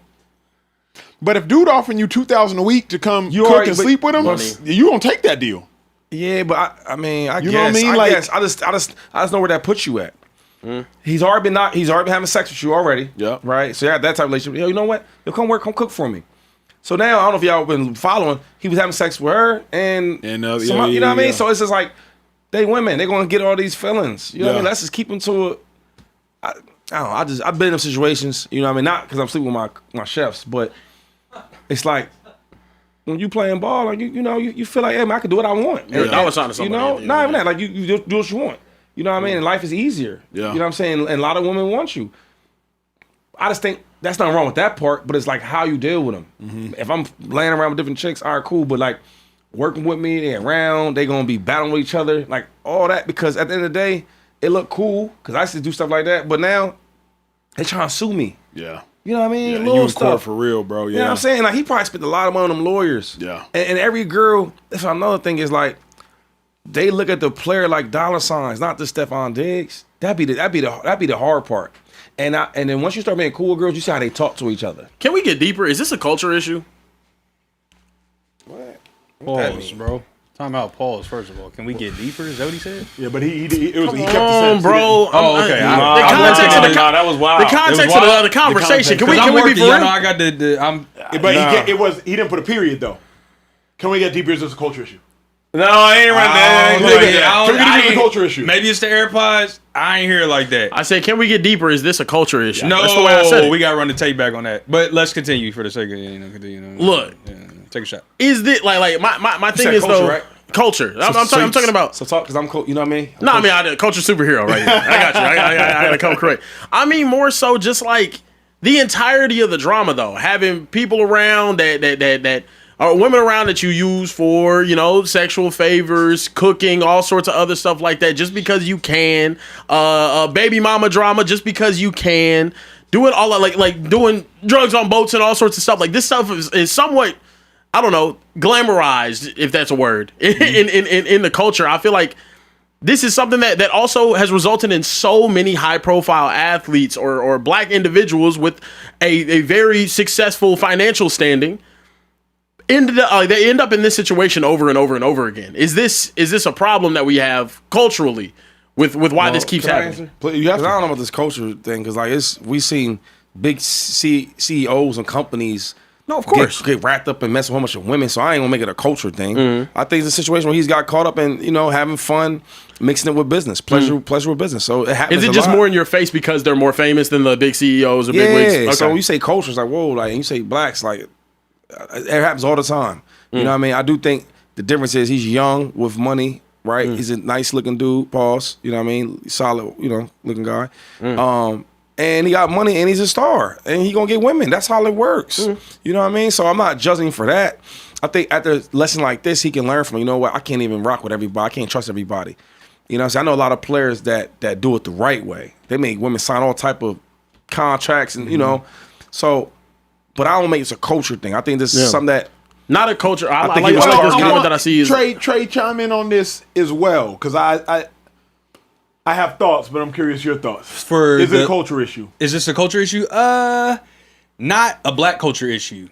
It could be a culture. It could be a sports culture. Could be a famous culture. Could be a professional athlete culture. Could be something like that. But money and power culture issue. Then it's just in general because it's not just limited to black athletes. It's just disappointing to me to see black athletes in this situation publicly as much as I see it, rather than privately in other cultures. They're famous. They're famous. Exactly. I think that's what we're getting to. Though. So no, I don't think it's a cultural issue in terms of a racial thing. I think there could be a different culture that's responsible for this. But no, absolutely. Yeah. No, I don't. What about the Cardi of it all? In the sense that Diggs already had however many baby mamas, all the things, blah blah blah blah blah blah blah, and then Cardi, one of the biggest black superstars, entertainers, willingly gets into a relationship with Diggs. Is that, and then couple with Clay and Meg, is there any grounds for saying, is it an athlete culture issue? Is it a, you know what I mean? Like, because we've seen. I think it's, to Shady's point though, now that like we're talking about it, I think it is more so a money and power issue. Because it does happen outside of just the athlete sphere. It's just more in your a lot. What crazy? I've seen crazy stuff out here just by rich, powerful people doing wild things, just in general. But I think it's more in your face because athletes are more famous. I think it's fame. I think it's money. Bill Clinton got jammed up messing around with all type of workers and all that. Like, ain't this Steffon Diggs? Our president now gets busy with adult filmmakers. Like, so this is not just a Robert Kraft gets crazy busy and massage parlors. Like, everybody with power and money, they do different things. You know what I mean? Because they can do it. I agree. Now, I will say it's not a cultural thing in the sense of the perpetrators, but the fact of it blowing up and becoming the front page of this, and the Shade Room is not doing the culture any favors at all. Hollywood, unlike, and not to shit on these publications, they do a lot like work, but at the same time, like they do a lot of detrimental work. So they do more detrimental work. Yes, agree. So the act themselves of the Cardi B's and Steffon Diggs and all the things that go on, that's not. But it's the people that log into social. Oh my gosh, I can't believe, did you see such and such? And then sharing this story and posting this and reposting that and sending it to their mama and their auntie and their grandma and now there's a discussion at Thanksgiving dinner. White people not doing that. They not talking about, Kylie Jenner and Timothy Chalamet broke up and they didn't. Only Kylie Jenner went to the Met Gala and Timothy Chalamet was courtside at the Knicks game. Does that mean that he doesn't like Kylie Jenner anymore? They don't care about that type of stuff like we do. So and they been with every dude moving. Man, you got some shorts and you play for a team. They on you and they don't get nothing. Yeah. No type of scrutiny, no type of whole labels, no type of sluts. Kim Kardashian, bro, none of the awards, none of that. Got with the great she got. So we can name 8 NBA players, just one sport. That the Kardashians and Jenners have been with, bro. Got so many stories, man. I ain't about to do that. But anyway, what I'm saying is like that's a good point because they don't never get none of the type. They don't get that type of slander at all. But it's because their audience doesn't care. They don't promote it. They don't like we feed into it. Yes, but that's what runs me hot about stuff like the Shade Room. Because we feed into it, do we push it out more? I don't either. You said what? Because the audience feeds into it, do they push it out more though? Yes, that's what I'm saying. It's like, absolutely, of course. And I think that's more so the thing. Is it's like I hate seeing every offseason other athletes, this baby mama drama, this and this and this. It happens in other sports. It happens, I'm sure, in baseball with a bunch of those guys. But we don't hear about that shit ever. You know what I mean? Like, this one thing I say about us though is in the black community, like we love to hate on the next one. We do that. You know what I mean? Yeah. You know what I'm saying? Dude could be a great player, but he got this going on. He got this baby mom. You know what I mean? Like, we do that. Yeah. We do that, bro. And I'm part of that. I've been there. The dude be real nice. He cool. He all right. Yeah. His offensive line's crazy. That's why. You know what I mean? We want to bring each other down. It's a real thing. Yeah. I don't want to bring Jalen Hurts that down, but you know what I mean? It is what it is. Where we at? Look, speaking of, moving forward, let's talk about some drama in the National Basketball Association. Set the story. Yes. So please. Draymond Green went on his podcast and said, about Steve Kerr, essentially, his career could have been different had Steve Kerr allowed him to maybe do more and whatnot. Austin Rivers ended up responding on the Dan Patrick Show and said Draymond Green has one of the highest IQs in the league's history. He's bewildered that he would have such a crazy take. Draymond Green then responded, took it upon himself and said, Austin Rivers, you can't fuck with me. As a player, in high school was the only time that you were even close to where I was as a basketball player. He said he was good in college. Then in the NBA, it's not even been close. Austin Rivers took exception to this statement and ended up responding. I'll let you guys take a listen. We're going to let it ride through. Here we go. First off, Draymond, we weren't the same players in high school. I don't care about our numbers being similar. I did it at the national level, the top level. Hence why I got the Naismith Award, and I got pretty much every award you can think of in high school.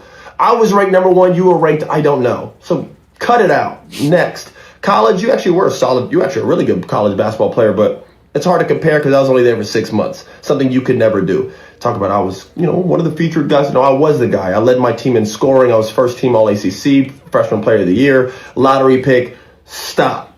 Next. The NBA, hey, man, you got it, Dre. I mean, listen, I played in the NBA for more than 10 years, more than a decade, but 11 years, but I'm not a Hall of Famer like you. So I'll give you that credit. All right? You got it.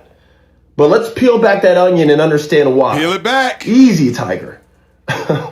Okay? You have the delusion, the non-wherethal, the irony of you saying I'm part of the biggest bailout in NBA history. Draymond, you are the luckiest basketball player I think I've ever seen, especially in modern day history. Let's talk about that. You were drafted to a franchise with the Hall of Fame front office, Bob Myers, Hall of Fame coach, Steve Kerr, the greatest shooter of all time, and perhaps a top 5 player of all time, Steph Curry, Hall of Famer. One of the greatest shooters, top 5 shooter of all time, another Hall of Famer, Klay Thompson. The Swiss Army knife himself, the guy who could do a little bit of everything on the floor, Andre Iguodala, another Hall of Famer. I know, keep up, it's a lot of talent. Not to mention one of the most lethal scorers of all time and arguably a top 10 player of all time, Kevin Durant, the same guy you chased off because of this, your mouth. You talk too much. And that's not even counting the plethora of talent around those guys. The Sean Livingstons, the Barbosas, the Andrew Wiggins, the Jordan Pooles, who you also chased off. Cut it out. Draymond, you're the backpack jump shooter. You're the guy that everyone leaves open. No one guards you. There are hours and hours and hours of film of just you being left wide open. In fact, anybody can just YouTube or Google or watch any Draymond game ever, and he's open all game. There are clips of you getting a rebound and just driving in a straight line and just getting a wide open layup because everyone's fanning out to guard the actual talent on the team. Talk about Steve Kerr hindered your career. Bro, Steve Kerr made your career. How dare you? Wow. Austin Rivers clapping back at Draymond Green. He did. I mean, he lit his ass up. I'm not gonna lie. But how can you even take this? Like he did. The messenger though. It's like it's like what are we talking about? I mean, you get what he did. He explained, I think, pretty well. So me and Shady on different sides of the fence on this one. So I'm gonna go drafted first. to the Pelicans instead of the Warriors with Stephen Clay. I love this response because Austin Rivers spoke the truth about Draymond Green. Now, let me put something to the side. What I got to put to the side is this. Yes, Bob Myers, Hall of Famer, but not a Hall of Fame general manager prior to Draymond Green. Yes, Steve Kerr, Hall of Fame head coach, but not a Hall of Fame head coach prior to Draymond Green. Yes, Steph Curry, Klay Thompson, Hall of Famers, but not Hall of Famers prior to Draymond Green. So we would be ignorant to completely remove Draymond Green from helping build the resumes and legacies of all those individuals that Austin Rivers named. But Draymond has to acknowledge, if nothing else by humility, that he was in one of, if not the greatest situation any player in modern sports has been put into. Troy Aikman has to acknowledge he got to play behind the best offensive line and with one of the best running backs and with one of the best wide receivers and with one of the best fullbacks and with one of the best defenses. You have to acknowledge that. And anything other than acknowledging that would be ignorant. Julian Edelman has to acknowledge he played with one of the greatest quarterbacks of all time. You have to acknowledge that. It is not to say that Draymond Green is not an intense contributor to everything the Warriors have built. He obviously and absolutely is. But the hubris and arrogance that Draymond Green incessantly speaks of, as though he is not a part of the whole, as opposed to being the whole, is what I believe Austin Rivers is speaking to. Furthermore, Austin Rivers never attacked Draymond Green. He was actually praising Draymond Green. He just took issue with one thing Draymond said. Then Draymond tried to eviscerate everything Austin Reeves has ever done, including Austin Rivers' dad. So I understand why Austin Rivers had to respond. I like the response because it was relatively accurate, and I spoke to the inaccuracies. I hated the response. Let me ask you a question before I even give you my take. Do you hear multiple people when they bring up Austin Rivers?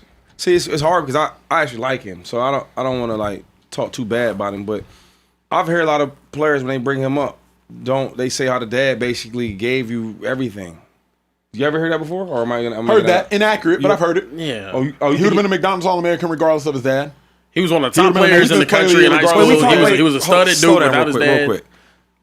Can we not talk about high school? Okay, he would have been a lottery pick without his dad. He was a lottery pick without his dad. So I'm talking about the pros because everybody's getting in college. I'm talking lottery about pick. Lottery pick. That's where the big boys play at. Yep. Right. You think his dad? Because a lot of rumors that his dad gave him all that. No. Oh, he earned that shit. He earned that. You lottery pick? I'm talking about when he got to the pros. Not when he got to the pros because he got a big contract. His dad helped him get that $40+ million deal. Because that was out of nowhere, though, huh? Yes, but no, of course, yeah. I don't think he should have got the 40. Okay, cool. But he played 11 years. His dad didn't help him with 11. Yeah, his dad might help him with 2. There's a lot of, especially in basketball, there's a lot of regular dudes that just play a long time in basketball. So I'm saying about the $40 million, though. I don't care about the years. $40 million, I think Pop's helping with that. Right, of course. Pop's helping with of course he did. Yeah. So my thing is like, what I hated about the whole breakdown is like, Draymond's having a conversation with Austin Rivers about like careers and shit. Like what? Like anybody can just say anything now. And I'm not trying to even get here about the Draymond. I'm not even trying to compare him because there's no comparison. You can't even compare it, right? They going back to high school. I mean, like I don't even count high school. Everybody's good in high school. When we go to college, cool. But when you talk about the NBA, dog, how is it even a conversation? How are you even speaking on Draymond a certain way? It's not a conversation between the two players, but that's what Austin Rivers is saying. He's saying it's not a conversation between us two. He said, "I'll give you that. I played 11 years in the NBA." But I know, but what I'm saying is like when he does all that, then he starts talking about Draymond being the backpack and being wide open. It's like, my man, he had to though. But hold on, what I'm saying is like, yo, cool. If you're cool with who's saying it or what's saying, cool. It's who's saying like how can you sit here? We both played the same sport. My thing is though, if Draymond Green, go ahead. We both we play the same sport, right? And in this sport, we can't even like, you know what I'm saying? We're not really gonna talk for real because we nowhere near each other though. Like I'm way up here, you're way down here. My problem is when certain players be talking like that, it's like, dude, how you play this sport I play in? We ain't even the same. How can you open your mouth and talk bad about me like that when you nowhere near me? D-Wade was just saying that, and I understand everything he's saying about Pat Bev. And Pat Bev was actually way better than Austin Rivers as far as like production wise. You know what I'm saying?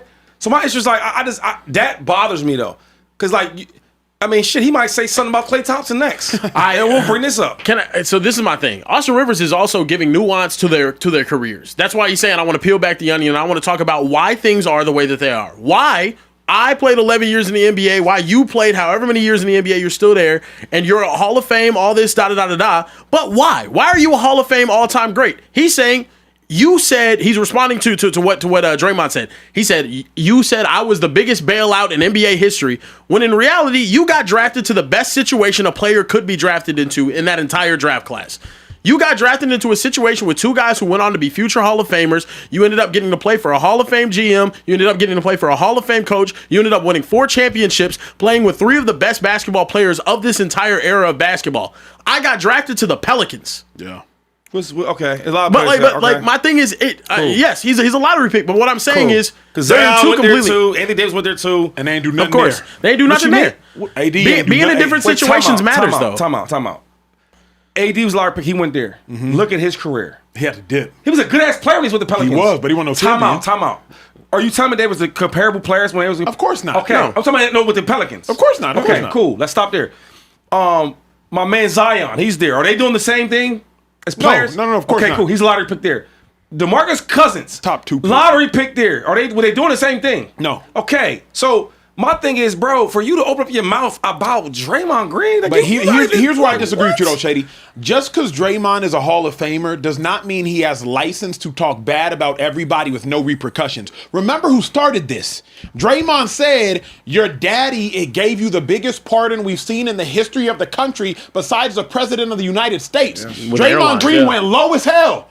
Austin Rivers ain't gonna be no punk. Was it true? Because you wouldn't respect him either. No, I'm saying, was it true? No, it wasn't true. It wasn't true. It's not the biggest pardon in the history of the world. Was one of them? Would it be one of them? Draymond, he still would have been an NBA player, whether his dad gave him the contract or not. Just because Draymond is cold, of which he is, you ain't got a license to just talk crazy about everybody who ain't even attack you. Rivers ain't attack him. You would respect Austin Rivers less, Shady, if he just let Draymond talk about him any sort of way, and he just took it. And he just sat there and was like, you're right, Draymond. I'm my daddy's little baby. Give me a pacifier. You would respect the man less. At least Austin Rivers stood 10 toes down and said, you know what, Dre? If you finna disrespect me, then let's get disrespect. Draymond, this thing come finding. He spoke about it. Yeah, because he does pods. I mean, okay, well, do your pod in a different light. He spoke about it. So is Austin Rivers not allowed to talk about anybody that's better than him? He spoke about him, so then he responded. What I'm saying is this, though, because the funny thing is, like, once I wouldn't really watch the Austin Rivers response because I like he ain't gonna do it for me. You know what I'm saying? We arguing about who's with careers. I'm not even gonna hear that shit. But we playing it here on the Speakeasy, so I'm engaged with my teammates and we watched it. When I talk to basketball players about this situation, they laugh at it because it's like we're not even entertaining Austin Rivers and Draymond Green basketball beef. This ain't, and I ain't shoot a 3-ball and you ain't play defense and he ain't rebounding. Okay? Basketball players is like, this is laughable. Several hoopers liked it though. T-Mac commented on it. Yeah. Pat Bev, to you, who you just brought up, commented on it. He's in that situation. But T-Mac Hall of Famer. Yeah, T-Mac's retired. He's retired. You know what them old heads be. You know Sure. your old head. Yeah. It was steps you, Rome. Because they liked it or they commented on it? Several liked it. Like several actually was like cool, okay, you liked it. Man, cool. Several actually was like, you know but what? What I'm saying is, if we sat here and we talked to them about it, they gonna be like, come on, man.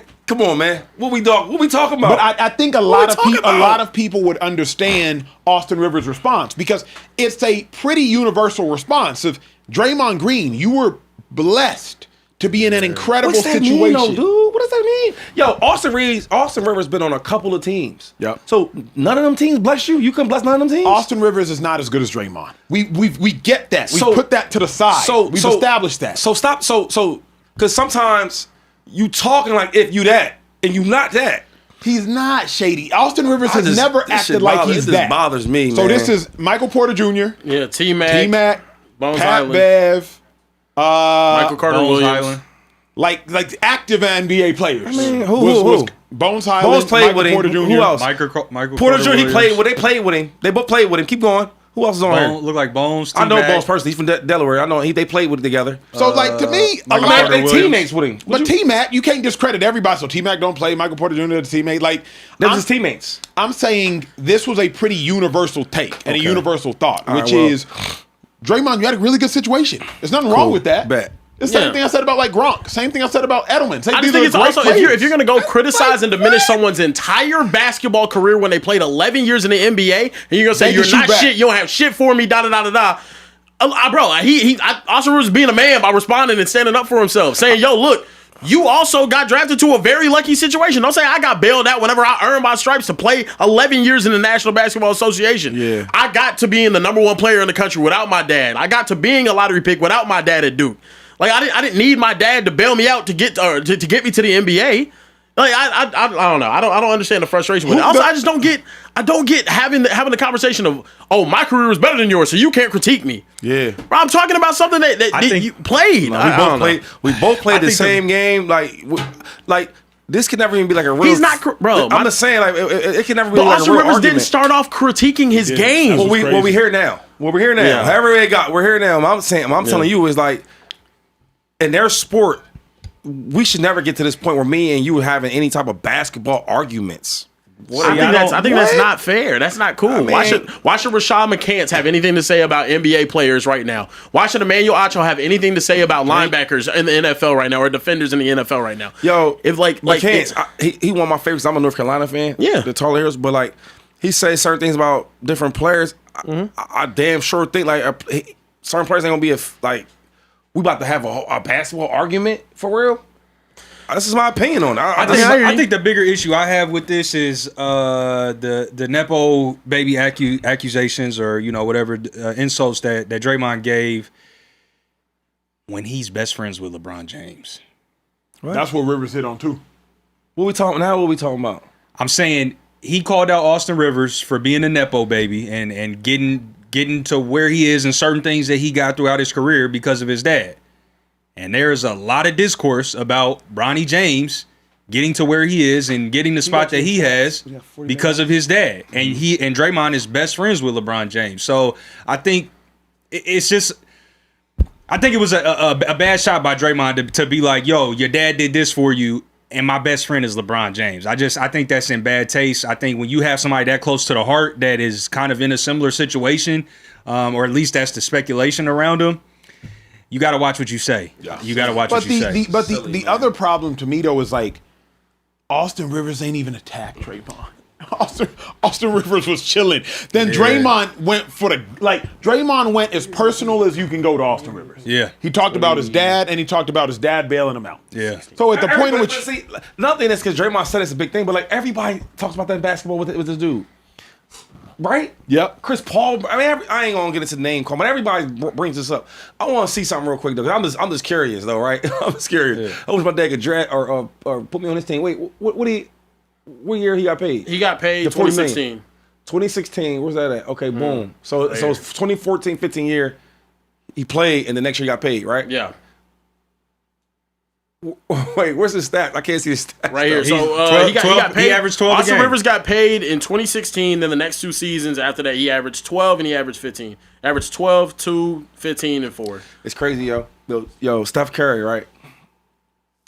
Steph Curry's first contract, I think he made like 40. His second contract, when they read up, like $44 million a year. Right? Did y'all know that or no? Yeah, I know that. Dog, he was a starting point guard, etc. He had some injuries, but he was starting. You know what I mean?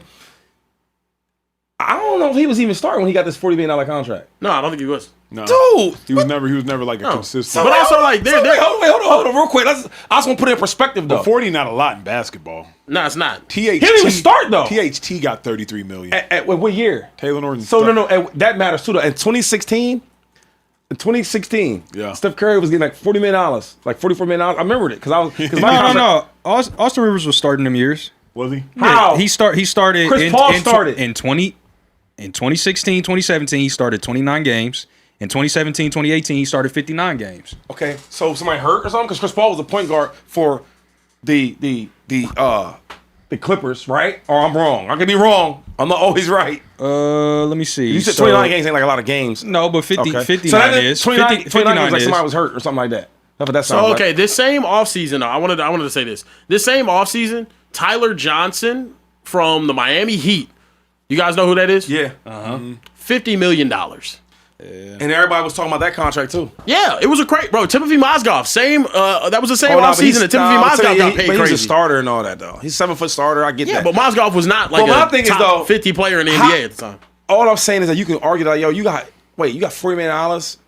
You started 29 games. You weren't even a starter. Yeah. The next year, I mean, you don't think the dad had nothing to do with that? We do though. But Shady, even Austin Rivers is agreeing with you. Draymond Green's career is better. Yeah. His dad, even Austin Rivers is agreeing with you. But Austin Rivers' retort was like, Draymond, you talking about I wish you could gift your son da-da-da if you were a coach. Yep. He's like, bruh, you probably ain't going to get hired as a coach because you punch people.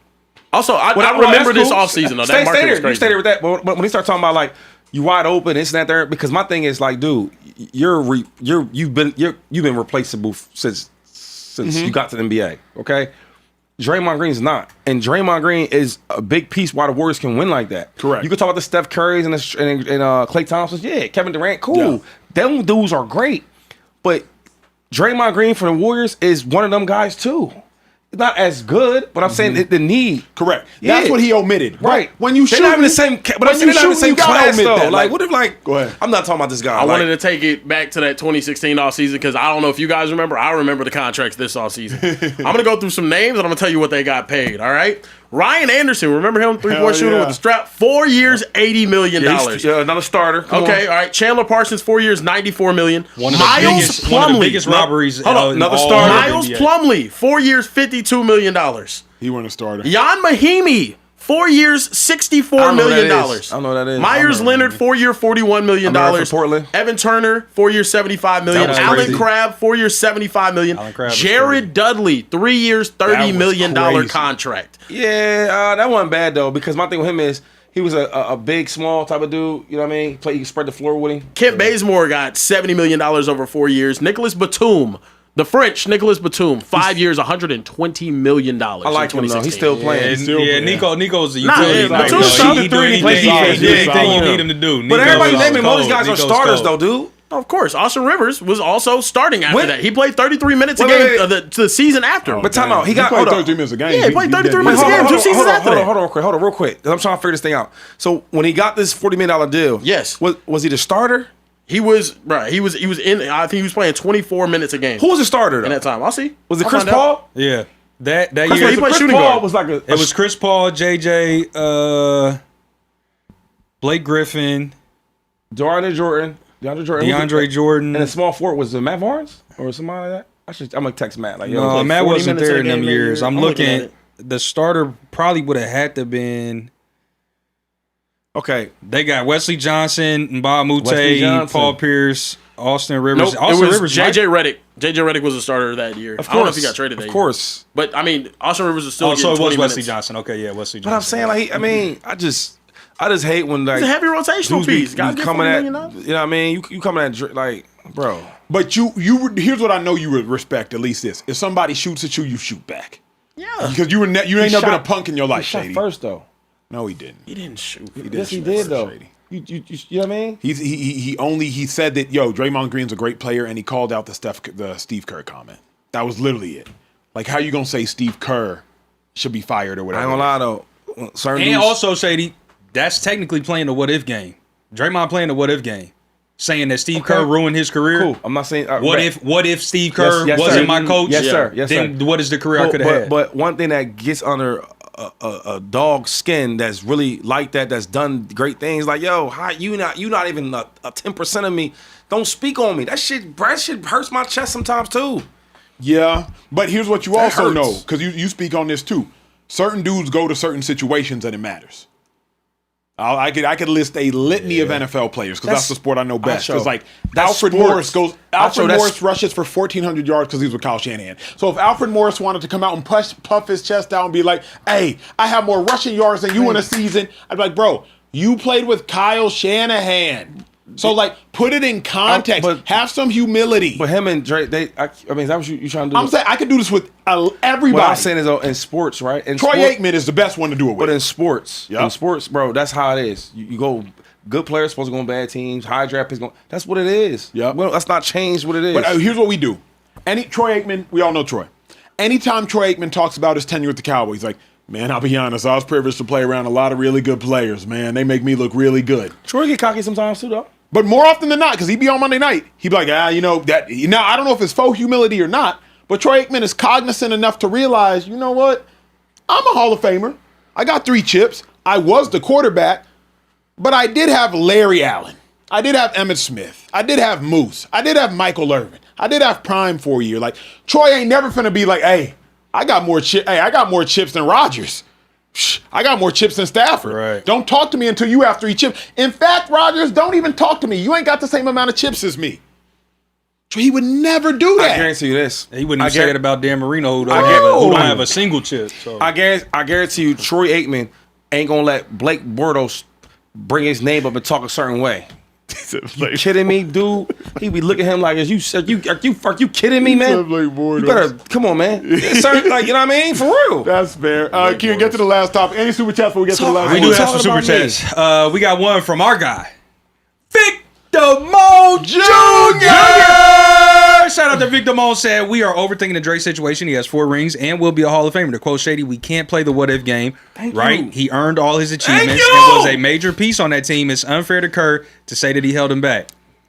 Victor Mo weighed in. Trav Too Real said, "I'm dropping this last super chat to tell Trey to read my other super chat, sir. I dropped 100 today. I'm feeling like Wilt. You cook money, or you cook Mo NYC more than Diggs' lawyer did." His chef. Also, Brunson over K. Recency bias is crazy nowadays. I put a poll in the chat, and I asked, I said, "Is Cade and Brunson a wash?" And the options were, yes, it's a wash, no, Cade is better, and no, Brunson is better.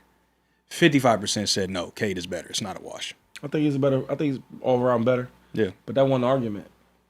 The argument was that they're a wash because one guy has been proven for the last 3 years. Another guy altogether is a better complete player. Okay. That's fair. Sugar Mama Shannon.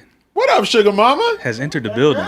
And she said, "Hey, Speakeasy family. You guys do such a great job on important topics. She thought sleeping with Steffon was her ticket, but no, it wasn't. Congratulations, Steffon. I hope you get signed with somebody ASAP because you are that guy." Now, real quick. Do you think would you sign him? I would. If I'm the Niners, I'd sign him. Mike Evans? You have Mike Evans on there? Yeah, I need somebody else, though. Mike Evans going to be hurt for at least 3 to 4 games, unfortunately. You didn't get Jawan Jennings back. Ayuk is gone. So you got Mike Evans. I just know how them coaches are singing, man. They don't want no distraction. Pearsall hurt, huh? And then another thing is with the whole thing with the quarterbacks. That's why he got signed so late. Yeah. That whole thing with Josh, quarterbacks, you can't say anything about the quarterbacks. Mm-hmm. That's true. Mike Evans a good player. Somebody got it yesterday. He Steffon Diggs. Diggs, good player. Somebody got to get him, bro. Kimro 200X said, "While I enjoy listening to you young fellas talk about music, please don't forget Stevie Wonder songs in the key of life." Hey, I said it earlier. Said Stevie. Me personally, my personal preference, I prefer Stevie over Michael Jackson. But Stevie Wonder? Yes.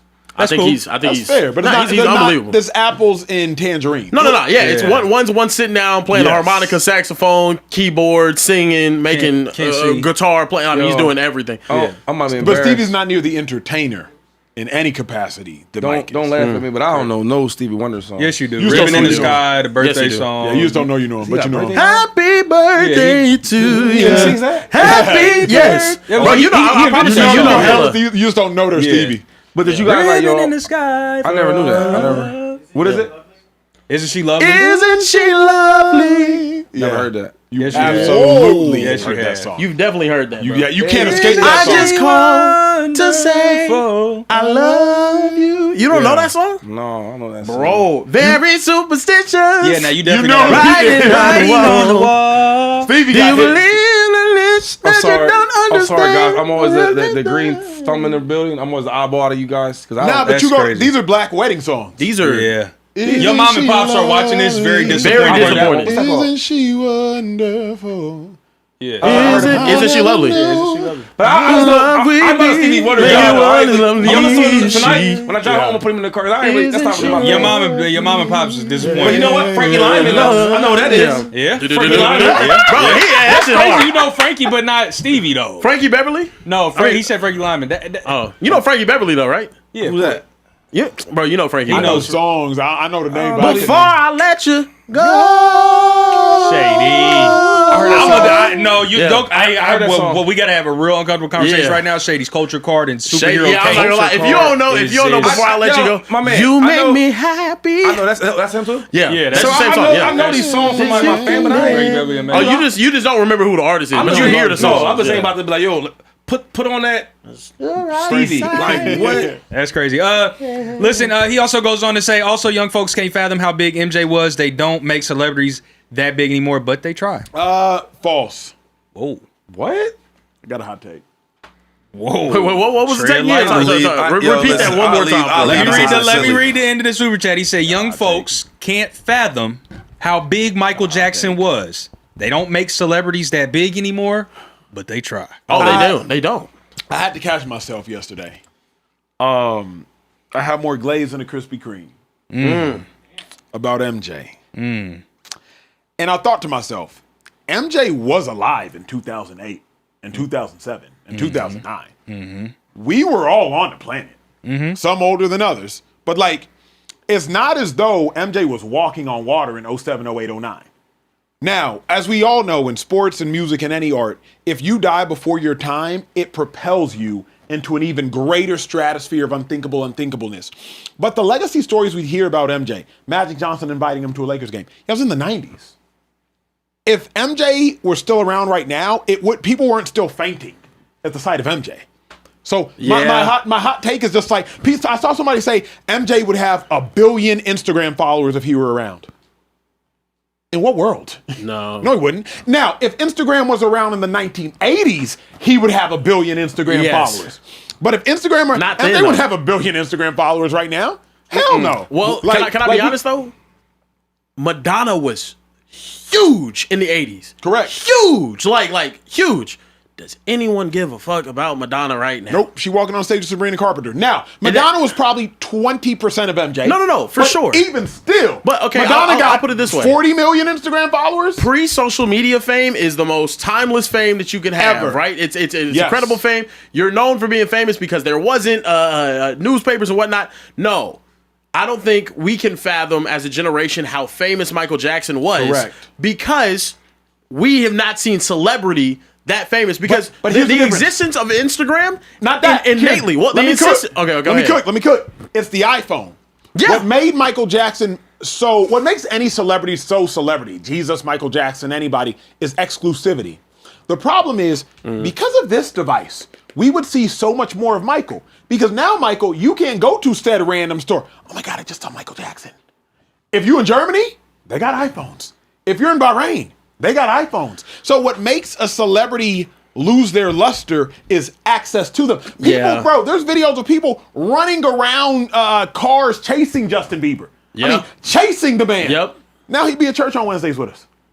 Yeah. He's still, paparazzi's still there, don't get it twisted. But like, bro, if Michael Jackson was still alive right now, that fame would not be nearly the same. He's alive. There's too much saturation in media and popularity in general. It's more than that. Saturation. Exactly. No, like he's huge. What it is it's the timing. Everybody has their time in their window. Yep. LeBron James, the next 40 years he retires, he's not going to be as big. Michael Jordan was the biggest thing. Bingo. So this is what I will say, though.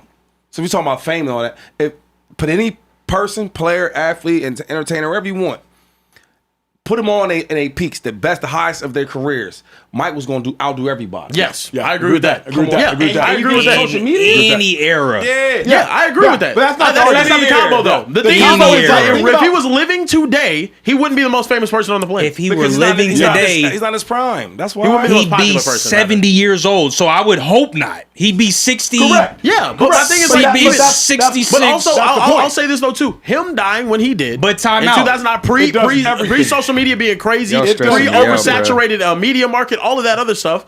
If he was alive during that time, things wouldn't be the same. Because the most popular human being on the planet right now is Lionel Messi. It's Messi, and it's not like it's Messi and Ronaldo. It's not even close. They're the two most popular human beings on the planet. I don't think in big 2024, 2022, whenever Lionel Messi won the World Cup, Michael Jackson anywhere would get this type of crowd. Let's show this. This is in Buenos Aires after they win the World Cup. In his home country, by the way. Yes, of course, in his home country. There's people in the streets everywhere, though, just Messi fans. Like, cool, all right, bet. This was not America. That's ridiculous. Bro, those are highways they're packing out, bro. Time out, because y'all are just doing some nasty work right Remember, now. I was What's the nasty work that we're doing? I was overglazing. I had to catch myself. Bruh. So, accountability. Though every one of those fans there is a fan of Lionel Messi, as well as Argentina's soccer team. Sure. So they're not just cheering for Lionel Messi. They're also cheering for their home country and their team. So that's number one. Okay. Number two, we're talking about Michael Jackson. I'm going to go back to your original point. In 2009, he was a month away from going on tour at 50-something years old and was going to sell out stadiums every location and venue that he went to. Taylor Swift does. Taylor Swift's not 50 years old. Right. Yeah, and when she is 50, but she still does. She's not going to do it. I'm saying, but she still does. She's still. And I'm saying at that time, Michael Jackson had been doing it for 45 years. So you have to think about a 45-year following. Of course. Everybody that was born in the 40s, that was born up until the 80s, the 90s, were all Michael Jackson fans. He encapsulated generations. Because I'm not disagreeing with you. So what I'm saying is he would have absolutely still been larger than life. People were still lining up to see Mike in crazy numbers. When he died, his funeral accumulated 2.5 billion views. There were 7 billion people on Earth at that time. But that's not the argument. 2.5 billion. That's not the argument. You talking about a third of the entire population said fuck everything else going on today. I'm sitting down and watching Michael Jackson get buried in the dirt. That's not the argument. The argument is if the Lakers are playing the Thunder in 2026, could Michael Jackson go? But he's not. No. But hold real quick. Try to help you out. But in 2009, he couldn't. That's my thing though. That's every big celebrity. It all fades. When you're not in your time, but he's old as hell by then. By that time, he would have been a star for 50, 60 years, bro. Muhammad Ali was a star everywhere. But when he got old and he's not in his prime, so that's everybody. So I hate that argument because everybody eventually they're not gonna be the same. What I'm saying is, these showing this Messi crap and all that, and it's not even in America because America got all the biggest stars. Anyway. No, that's not true. That's my opinion. Ronaldo and Messi are way bigger than anybody here. Yeah, that is true. What I'm saying is, anybody here in America, I go around the world because I've been around the world. People love, oh, damn, you from America? Like, for example, I don't know nobody in other countries like that. Like, I don't know nothing about no soccer dudes and all that. I don't know a lot of guys. But I do know this. When we talk about Americans, they know about Americans. I don't know none of their music over there. I don't know and I've been to. But that's just. Wait, hold on real quick. All right. I mean, all these different, like, let's use music, for example. Music is global, right? Yeah, universal, for sure. I don't know a lot of them dudes in other countries' musics. The one I know the best is The one that did the Super Bowl. Bad Bunny. Right. That's Puerto Rican. That's Puerto Rican. Yeah. Puerto Rico. Yeah, That's yeah, American. yeah. What I'm saying is, but you ask them dudes about Americans, they know about them, doggy. Think about that. I was having a conversation. I can't say what country I was in, but not an argument, but disagreement. I like to argue. I said, listen, let me tell you something about America, because she was hating on America a little bit. I said, let me tell you something about Americans. We don't be knowing about all the people in other countries and all that. But they know about y'all us. Damn sure know. I don't know about y'all, man, until he got to America. Yeah. I bet you y'all mean his homeboys know about Kobe Bryant and Michael Jordan. You know what I'm saying? Yeah. Michael Jackson. Yo, I forget what country I was in. They spoke I think it was Spanish. Nobody knew nothing. I got my phone. Translate Everybody know everything. Michael Jackson, yeah. Check this out. I'm in the airport. I'm like, hey, how do I get to this place? Where's my gate? All that. They don't know what I'm saying. Right? I'm showing my phone. Michael Jackson Thriller came on. Swear to God, they start no English all day. Michael came on. They start saying it. So what I'm saying is, I'm not disrespecting. I'm just saying, America. Yeah. We are okay. I saw you pull it up in the background. Yeah. No, I mean, 2.5 to 3.1 billion people. There's no verifiable source on that. It drew 31 million live viewers in America, which is amazing. It's awesome. It's not as more watched as the Super Bowl though on live television. I'm American. Also, baby. Princess Diana and Queen Elizabeth, according to those. What you know about them? What do you know about them for real? No, I mean, but they had some books told you about them. What you know about them? I mean, they had more viewership for their funerals. What do you know about them? Michael Jackson, but without a book telling you that, what you know about them? Again, you talking about the Queen of England. But Carebear, listen. But time out. Listen to what you. Hold on. No, wait. Because listen to what you just. I hear what you're saying. You're saying the Queen of England, the Princess of England. Let me talk real quick, bro. I understand how popular he was. Listen, bro. What you just compared was Michael Jackson, a single entity, a poor black kid from Gary, Indiana. I understand. One person. Wait, bro. Wait, bro. Let me finish. To an entire legacy of a royal family that stems back not decades. Centuries, brother. Of course. Hundreds of years. You're not proving any point. You're not proving any point to me. A royal family that has a legacy of 300-400 years, bro. All right, no, come on, dog. The argument's over with, bro. You're not proving any point to me. Eddie's American. Michael Jackson from Indiana. You see the Evansville on the hat? But it was playing with Indiana. He just loves Indiana. It was playing with America. Can we be honest? Get your like that. Come on, who's the most popular boxer of all time? Bar none. Muhammad Ali. It's Mike Tyson.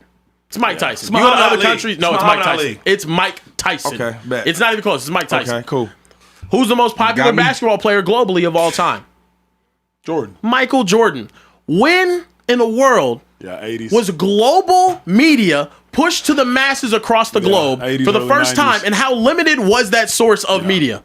All the most famous In the people. 1980s, if you were the biggest and best thing in the 1980s, you were the biggest and best thing in world history at that time. It's the first time in human history that most countries all around the world could all share and experience one culture, one entity, one set of music, one set of entertainment, one sport. It was the first time things went global like that. Yeah. It was the 70s, 80s, 90s. It was pre-social media. Now, I'm sorry, bro, our market is so oversaturated. We will never see a superstar like Michael Jackson again. Michael Jackson 1000% is the biggest superstar, probably the most well-known person since Jesus walked the planet.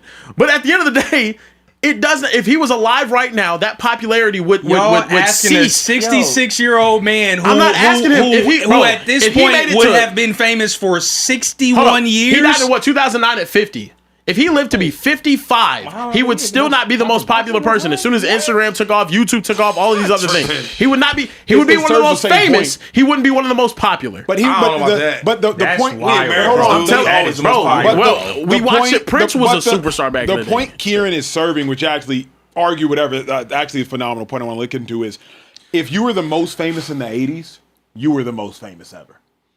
Because even when you think about probably name recognition of football coaches. Yeah, we're young bulls, so we'll say Belichick. But Tom Landry is probably up there, most name recognition, or Vic Lombardi, right? But when you mention even Ali serves your same point. Ali's 80s. Ali's 80s. Tyson 80s. Jordan 80s. Ali's 60s, 70s. But he was still. But even then, he was still in a nationally broadcasted area. Star boxer. So the reason why nobody knows Jack Johnson.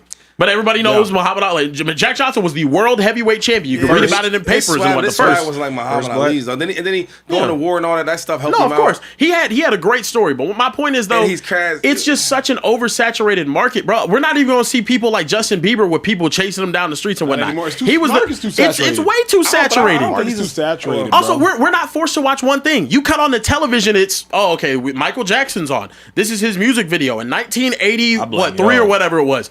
I'm watching that music video because it's coming on my television. Now, bro, I have a phone and I can watch any sort. I can watch cycling videos. I blame y'all for that phenomenon, because I've sat up here and I've watched Carebear, Acho, and TJ talk about Love Island and Love is Blind and all these just make anybody freaking famous. I don't know, Shady. I couldn't tell you, but what I know is that we just make anybody famous because we What are me and you? What? No, what are me and you? You and I are in dip. I got 3,000 followers on Instagram. It doesn't matter. But where are you at right now? 280,000. Okay, so you have as many followers as you have on Instagram watching you right now on YouTube. Why? Watching Trey. You do social media, Trey. Everybody come on, bro. I be watching anybody and everybody can be famous. It's a guy that it's so crazy. I'm not hating. I'm just watching this shit. A dude makes jokes and sprays people's shoes, and he's gonna be famous one day. I got people that you're already famous. They do stunts where they fall and doing this crazy.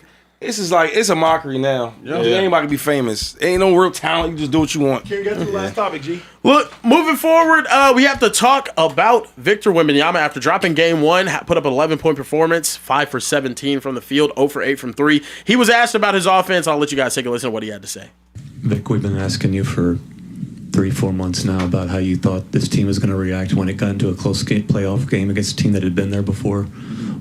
What did you feel about the way this team reacted to that situation this first time? I think there was some good and some bad, and I think the bad was, as I said, not going to what we know, but I mean it's a lot on me because obviously my game wasn't feeling good tonight, and that's where the team is going to look for me, and if I had been better, if the offensive leaders of our team had been better, it would have been different. So basically, if everything was different, it would have been different. If everything was different, it would have been different. It's very true, Wemby. Issue with Wemby calling out the teammates, though, in this statement, saying if the offensive leaders on the team had been better, it would have been different. Absolutely. Because Victor Wembanyama, he shrunk in the biggest moment. Now, I'm going to give some credit to, I believe, maybe a little bit of a language barrier of I don't know if he intentionally was trying to say, hey, our offensive players, I don't think he was trying to necessarily blame Castle or blame Fox, but I don't like it if you want to omit that excuse. Wemby, if you were better offensively, everything would have been better. I think Wemby went 5 for 16 or 5 for 17. Can't happen. Wemby, the last play of the game, you had the ball with 6 seconds. You gave it up. You're the best player. If our offensive players had been better, you should be an offensive player. You're an MVP candidate. Don't make us put you in a box. Because when you make statements like this, you're now telling us to overlook you as an offensive threat, overlook you as having offensive competency. And if we overlook that, then we're going to have to overlook your MVP candidacy. Because SGA, he's an offensive player, and he can play defense. Cade Cunningham, he's an offensive player, and he can play defense. So, Wemby, you can't have it both ways. You can't try to shrink and deny yourself being an offensive player when it's convenient, and then want to claim that you play both sides of the ball when you're trying to make an MVP case. Yeah, I'm loving it, but I am a little lost because y'all love Wemby, right? Mm-hmm. Y'all love Wemby. My thing is, what you talking about? If the offensive leaders on our team have been better, things would have been different, huh? You was 0 for 8 from 3. You still shooting threes after missing 5 in a row. Yeah. Man, I don't like that. I need accountability. So, because if anybody else said this, if it was Luka said this, if it was Ant-Man said this, y'all be on their case. Give him the same energy. Yeah. But that's why. And I don't care where you from. If you're in America right now, homie, you need to ask your marketing team or media what to say, because that's not cutting it. But that's why I'm giving benefit of the doubt to maybe there's a barrier there, because Luka would never say, if our defensive players would have been better, we would have won. Jokic would never say if our defensive players would have been better, we would have won. So only reason, because I know he speaks they better would say English that, than them. especially for his third year in the league. You know what I mean? But I just think, Shady, there had to be a language barrier there, because otherwise, why would you say if our offensive players would have been better? Bro, you're an offensive player. You had the most shots. What are we talking about? You have the most three-point attempts, if I'm not mistaken. You have the most field goal attempts, if I'm not mistaken. 7'9", shoot how much of three. This dude. What are we talking about, bro? If our offensive players would have been better, I hated it. Kieran, what you make of it? I mean, I think in a 2-point loss, and you went 0 for 8 and put up 11 points as an MVP candidate of the team, bruh, the rest of the team is not going to show up and play at an elite level every single night. They did what they were supposed to do. You were supposed to show up and be the superstar you are, and you were supposed to go win the game. Whenever you're playing a team at home as a 2 seed in the playoffs that's missing their best player. I'm sorry, not missing. They're not starting their best player. He has to come off the bench playing hurt. You needed to play better. So, like, I also think from a leadership perspective, the answer should have been, I got to play better. Yeah, I just got to shoot better. Point blank, period. That's right. And I'm with you, Shady. I think we do need to hold him to that standard. I don't want to hear anything about your teammates whenever you went out there and missed 8 threes in a playoff game. You hit one of those, y'all win the game. It's that simple. Why you shoot? This I don't get, though. Why is he shooting 8 threes? No coach will say, yo, get your big ass down low. Shoot a free throw, man. You shooting 8 threes? You missing. Like, I don't get that part. I don't get it at all. I don't get it at all. But I think we use these baby gloves when it comes to French. Nah, I mean, I must be. But I think we just use these baby gloves whenever we're talking about Wemby. And it's not that I'm here to just judge him or write him off after one game. I think he is set to be the best player of this era. I think he has the skill set to be the best player of this era. But offensively, you got to develop. But I'm sorry. He also had, I believe, since 1997, the, I think, 6th or 7th worst field goal percentage or efficiency game from a center in the NBA playoffs. Can we use baby gloves because we're talking about a baby? I it's like his that third year. Like, Kieran, at the end of the day, bro. Do you use baby gloves when you talk about him in the MVP conversation? He's in year 3, Kieran. So at the end of the day, like, yeah, he passed the rock in his first playoff game that was decided by 2 points and they lost. He gave it up. Go back and rewatch LeBron James early on. Hell, LeBron James had to learn even in when did he lose to the Mavs? In year 7 and 8, LeBron was still learning, like, hey, bro, you can't turn it down. Of course. So to me, like, I can use baby gloves talking about Wemby. He's in year 3. He literally is a baby. If he's doing this in year 5, 6, 7, and 8, different conversation. Bro, Ant couldn't figure out how to deal with traps, blitzes, and double teams last year in the playoffs. It's like, can I ask you a question? I feel like when players be international players, we don't hold them to the same standard as American players. Do y'all feel the same? What standard? I mean, because you brought up LeBron, for example, and I'm thinking like, are you kidding me? If LeBron did this, they went crazy. Nobody on LeBron. gets held to LeBron. Kobe Bryant, he's another one. I watched when Kobe didn't have great games where certain things didn't go well, and he might have said different things. I remember he had a problem with he's playing the Suns and he shot the ball a lot one game and they made a big deal about it. So next game he didn't shoot at all. They killed Kobe for it, right? I look at Allen Iverson. I mean, from the way he carried himself outside of basketball, him not practicing and all that, and like they killed him for it. And other players. Like, I just watched Jokic have a bad Game 7 performance. We really talked about it. You know what I mean? Yeah. No, I mean, I hear you. We really talked about it. My thing is, if you're going to talk about Wemby in the same echelon as the SGAs, the Jokic's, the Lukas, all of these other people who have shown up to the playoffs and played at a very high level and taken their team deep in the playoffs and done well with the teams that they have surrounding them, why are we not okay with talking about Wemby in the same light? I get it. I get it's his first time. It's not fair, but it's never been fair. Go back to Jokic in the bubble when he played the Lakers. Go back then. Did Jokic come into the league? Jokic to this Wemby. When Jokic got drafted, he got drafted during a commercial for quesadillas from Taco Bell. I miss him. I miss him. But listen to me. We have sat here and said Wemby is...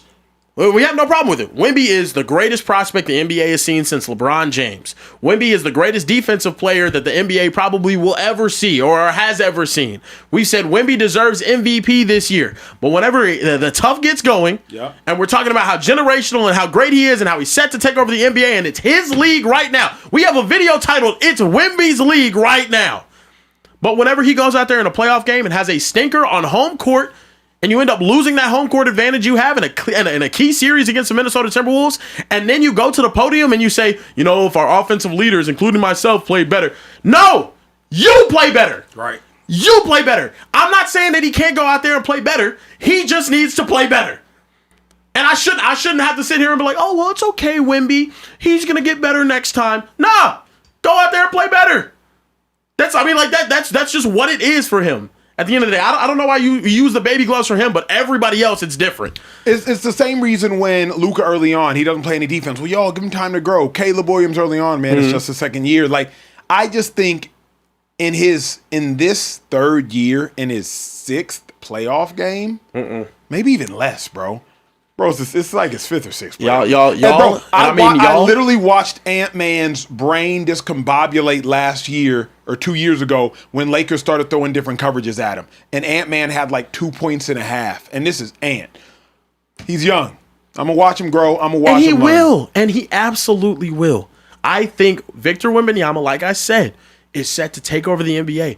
I'm just not going to sugarcoat it when talking about his performances.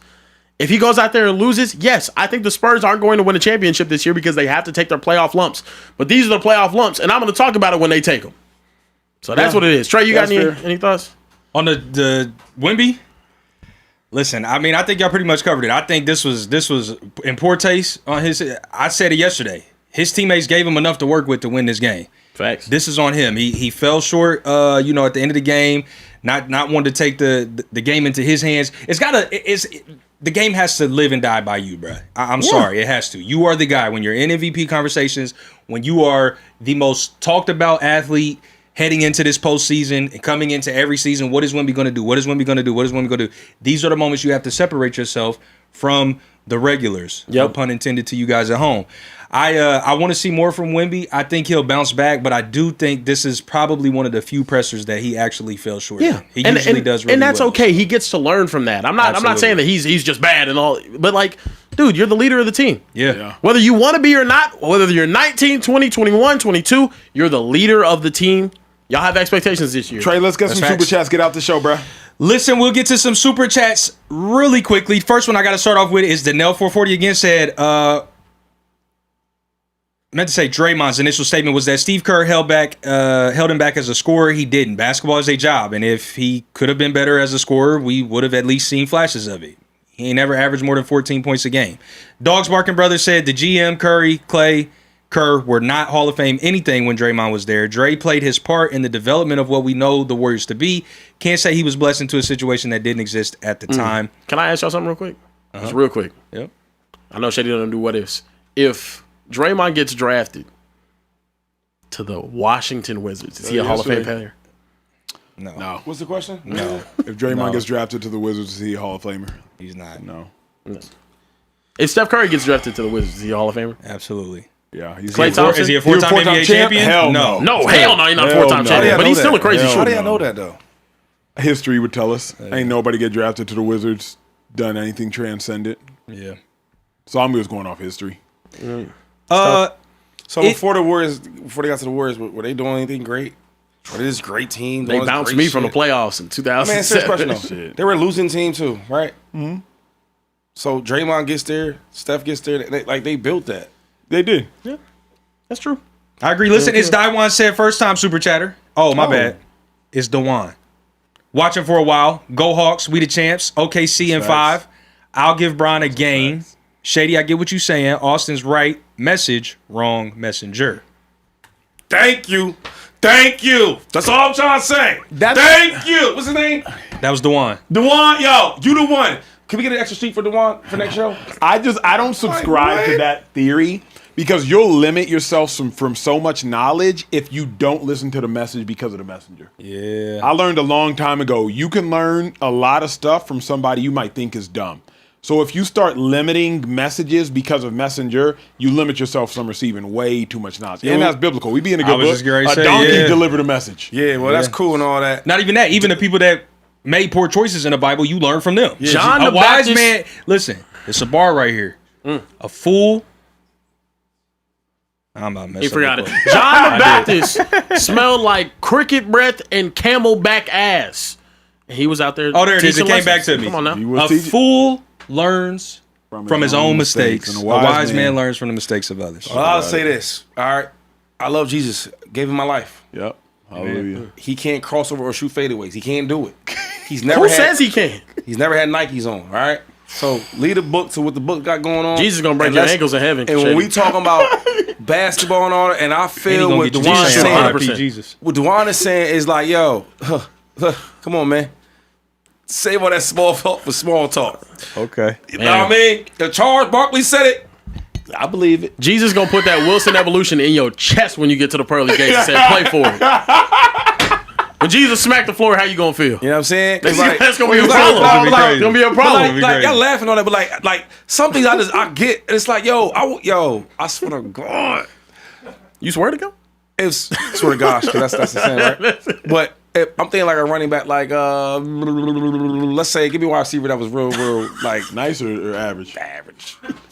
A wide out. Wait, would you say Austin Rivers is? What would you say he is? Nice average player. Austin Rivers had a better career than the average NBA player, though. The average NBA career is 3 years. Wait, why though? Played 3-4 years. Real talk. 15 points. He averaged 8.5. He averaged 8.5 for his career. What the fuck? That most players burn out in 3-4 years. I'm not saying he's a great player, but that's better than the average NBA career, bro. Y'all messed up my whole. I'm done. 8 points. Can you get Karen, please? His Keep age is reading showing. the super chat. I'm sorry. Sugar Mama Shannon jumped in the super chat and said, "Fellas, trivia: who's the king of rap in the South? I have a toss-up: T.I. or Scarface. I picked T.I., but Scarface was different. T.I. can rap. T.I. rap like he from up north. What South are we talking about? Because if we include Atlanta and Texas and all, well, yeah, he gave you 2 rappers, right? Yeah, she said T.I. The best lyrical rapper of all time. I feel like is lyrical. J. Cole's up there. Oh, Cole. He's from North Carolina. You got him as the top lyricist ever? Rapping? Who rap like that from the South? Oh, Lil Wayne. Lil Wayne's number 1. That's dead genre of music anyway. Lyrical Wayne. Rap. Y'all listen to that? Y'all old, bro. That's gonna die out with y'all. The kicker with Wayne though, like Wayne rap. Wayne lyrically, Wayne just don't ever really tell a story. He's not substantive. He's lyrical. He's not lyrical substantive. genius. Yes. But like Cole will tell a story. What are you talking about? That's why I like Cole. Wayne said had his heart broken by a woman named Tammy, but hoes will be hoes, so I couldn't blame Tammy. Come on, that's Wayne is amazing. The only bro. time Wayne really, because I'm used to be a Wayne obsessed until he became a friend, is Wayne and Kendrick on that track, Mona Lisa. Oh yeah, like that's when Wayne. That might be one of the few times Kendrick does that though. He told a story. The whole 5-minute song is just. But Wayne does that though. Wayne got bars though. You get on the track with Kendrick. Wayne got bars. You better come with some lyrics. So Wayne, it's probably Wayne. My lyric from the South would be Wayne. Let me probably either T.I. or Cole because they lyrical. But the South don't really give you a lot of lyrics like that. I mean, that's not their thing. Nah, I'm with you on Cole. Oh, we also do have a painting from about 2 weeks before the crucifixion. That's not Jesus, bro. Jesus that was him. That was him crossing over. Jesus black. That's not Jesus. Lucifer right there. That was. I mean, bro. That's.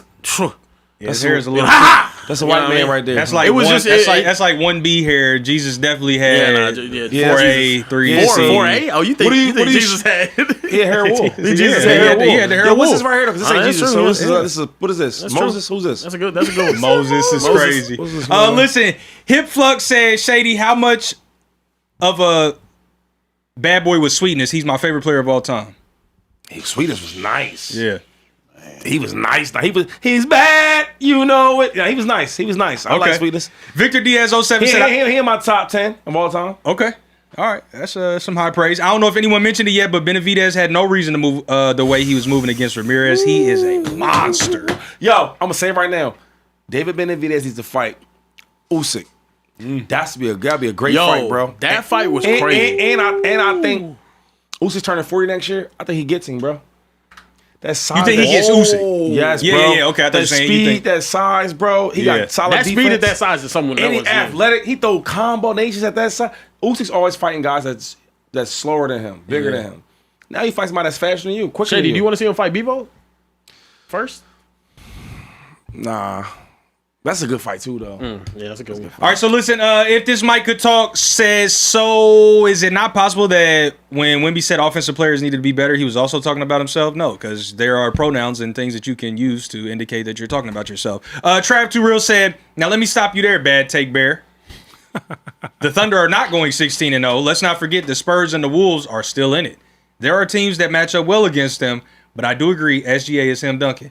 Listen, I don't know why I'm the only one in here that thinks the Thunder are beatable, but I'll be proven right eventually. JIE Protective Services, LLC, our draft pick, our transport security said, what do you think about the New York Giants signing DJ Reader? Also, I don't like Carebear talking trash about my Giants, so I bet you $100 for each game we beat the Cowgirls this season. You know, I like the signing, actually. I think Harbaugh's made a bunch of sneaky good signings that he trusts will pay off. First off, he brought over like 4 Baltimore Ravens players, and they were consistently winning.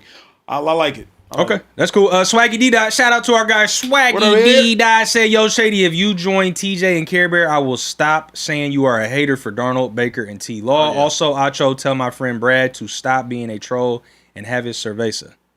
If I join them. Yeah, if you want to be on the winning team with our Super Chat draft. Super Chat draft, yeah. I mean, our team is so much better. Like, he'll stop coming at you about hating on Sam Darnold and everybody else that you hate on. I'm more of an individual, so I want to do my own draft. Oh, okay. You're not getting anybody on my team. Speaking of Shady, Shady Champ 1981 says, shout out to Speakeasy fan question for Shady. Deep Bear doesn't cheat in relationships, but he cheats on his diet. So the people want to know, can he be trusted?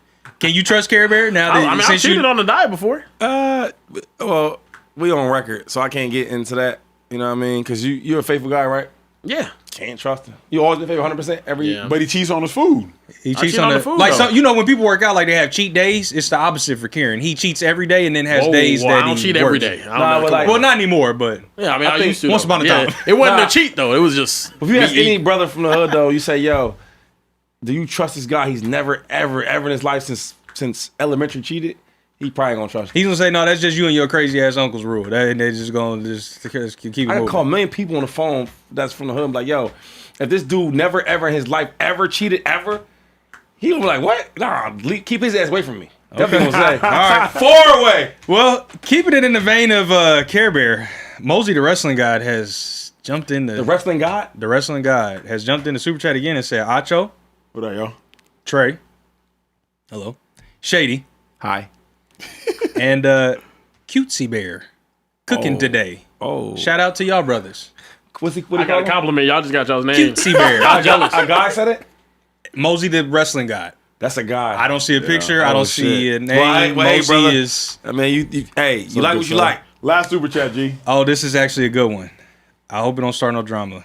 Oh, well. Dogs Barking Brothers said Usher's Confession album is timeless, and I have to agree. Absolutely. Wasn't made in the last 10 years, though. That was my stipulation. Because y'all said... Why is everything so... It's like how much of singing with y'all, though. Like, I like Usher, too. That's probably timeless, but like, damn. That's easiest to be timeless, though. Singing is easier to be timeless. Rap isn't as timeless. Why? Rap changes. I'm not listening to no Curtis Blow. Hip-hop evolves like every 3 to 5 years. I'm not gonna lie, the kids aren't listening to Tupac and Biggie, bro. Oh, those dudes was timeless. Who? Biggie Smalls and Tupac? They are. But again, I said last 10 years. Tupac got timeless hit after timeless hit. The only person that's talented on like the artist is Tupac and Drake. You know what I mean? I think when I think of Drake, I think of Tupac. Vice versa, right? Yeah. The only thing is if Tupac was here when Drake was like, and they both of them. You know what's crazy though? Biggie's not timeless.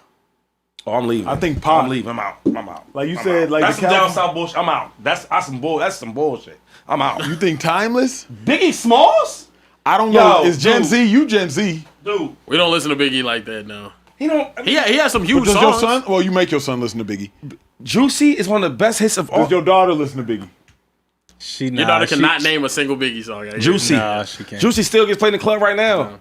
I mean, I don't know. When you call me Big Pop, but throw your hands in the air if you's a true player. Yo, so you know it, Karen. So you know it. This is the thing, though. Biggie Smalls I know it, but it's not. Was short, fat as hell, ugly, cock-eyed, and he was the man. He was. He said, I'm black and ugly as ever. However, I stay coochie down to the socks. Rings and what? Man, listen, He did also say that. He did also say that somebody was so fine he'll suck on their daddies. He did say that, Shady. He said that. He did say that, Shady. Wild bars. Drake been pissed on, so, I mean, Yeah, Drake had never said something like that in the song. Drake got pissed on. Sit this one out, Care Bear. Last one is from... Before we go, this is another thing about Back in the Airs, though. Oh, you don't know that? Oh, yeah. Drake got pissed on. I'm talking about a legend. If Tupac and Drake was on in the same time frame, though. Shady. What you about to say? I mean, he was bullying. Who? Tupac. With bully Drake. Hell no. With bully Drake. No, like rapping and physically. Yes. Yeah, I'm gonna make issue up. and you gonna stay in Toronto. Yeah. You ain't That coming to style of California. You rap better is stay up there. not You better going stay right up there now. with producer Rome. You But already know. Yeah, but you- they that not style they not of rap competing is for the not same hitting right fan now. base either though. They're not. They're not competing for the same Pac fan was. base. Oh, Drake Pac would be was. infinitely more popular. The same way that Drake went around all them girls, Pac was too. Pac was on the that. Same way he was in movies. Pac was hitting this in the music videos. Yeah, Stop playing with Pac. Yeah, But Drake come on. really makes music for women.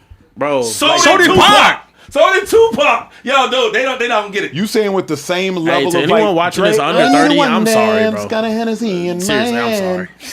Like Drake I don't really know. makes like you're on a boat with your girls and white women too. Jeez. Not like White people love Tupac. They do. Thug like across the stomach. I call a white person right now. My mama. White folks in the back. She gonna tell you. Your mama don't count. How she don't folks count? in the back. They like Tupac. Your mama don't count, man. We said met my your mama's mama, disqualified. Listen, our weird cousin, Central just Cast. because he's the weird cousin, Yeah. did say, me when I look for a leader, Acho, I'm looking for the first person to apologize for me and give me a job in the Speakeasy. Central Cast. You'd have a shutdown in 10 days. Yeah, facts. But he was going off your video, My video, that you yeah. posted earlier. Yeah. Ethan, do your thing about leadership. Oh, now y'all want to leave? Now y'all want to leave? Y'all keep your Look, every day man, overtime. we appreciate you guys. Thank you guys so It much is for 10:40. being Can we get here. overtime money? Oh, absolutely whoa, not. hold on. Oh, we rename it. Well, it's him. What happened?